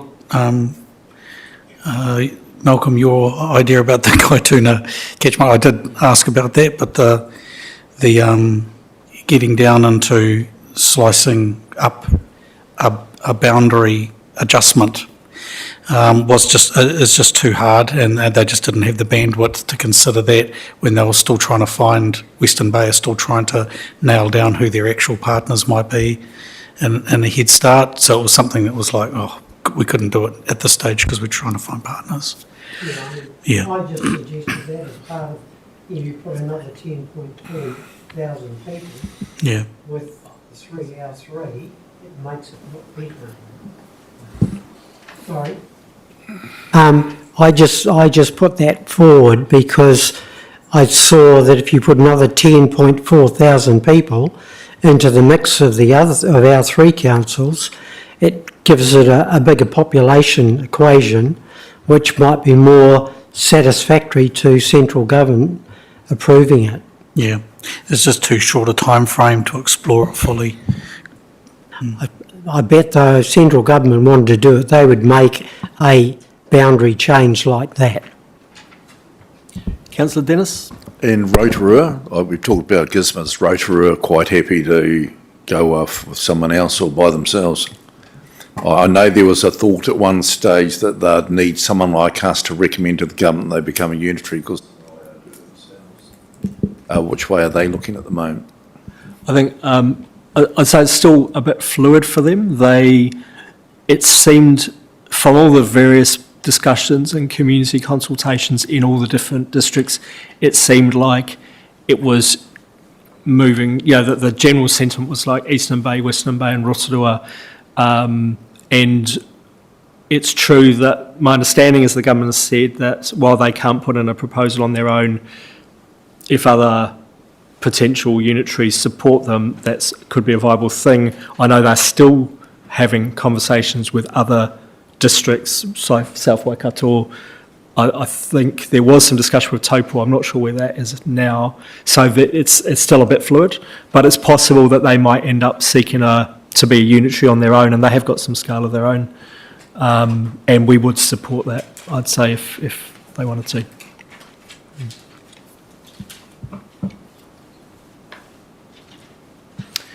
All right, that seems to be, I'll just check, Tony, no.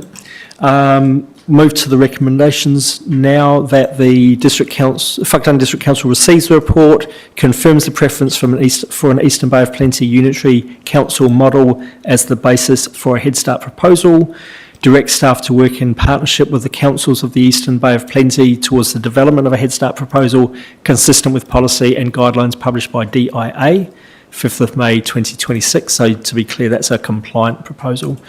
That the Whakatane District Council notes that any decision to submit a Head Start proposal will be brought back to Council for formal approval in early August, so this isn't the final decision, and that the Whakatane District Council acknowledges that a compulsory backstop process will apply for councils that do not progress through the Head Start process.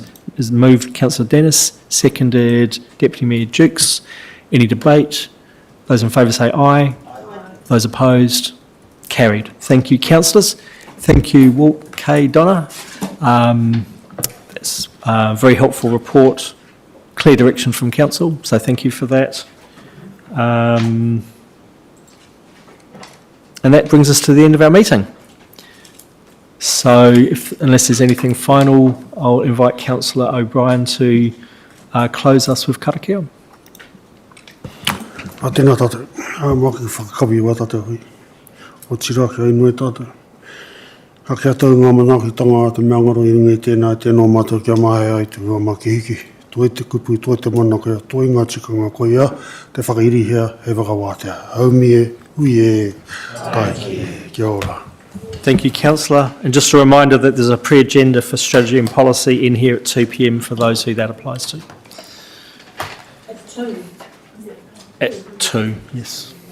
2. Oh, sorry, I thought you said 2:30. Oh, no, sorry, for 2. Yeah, 2 p.m.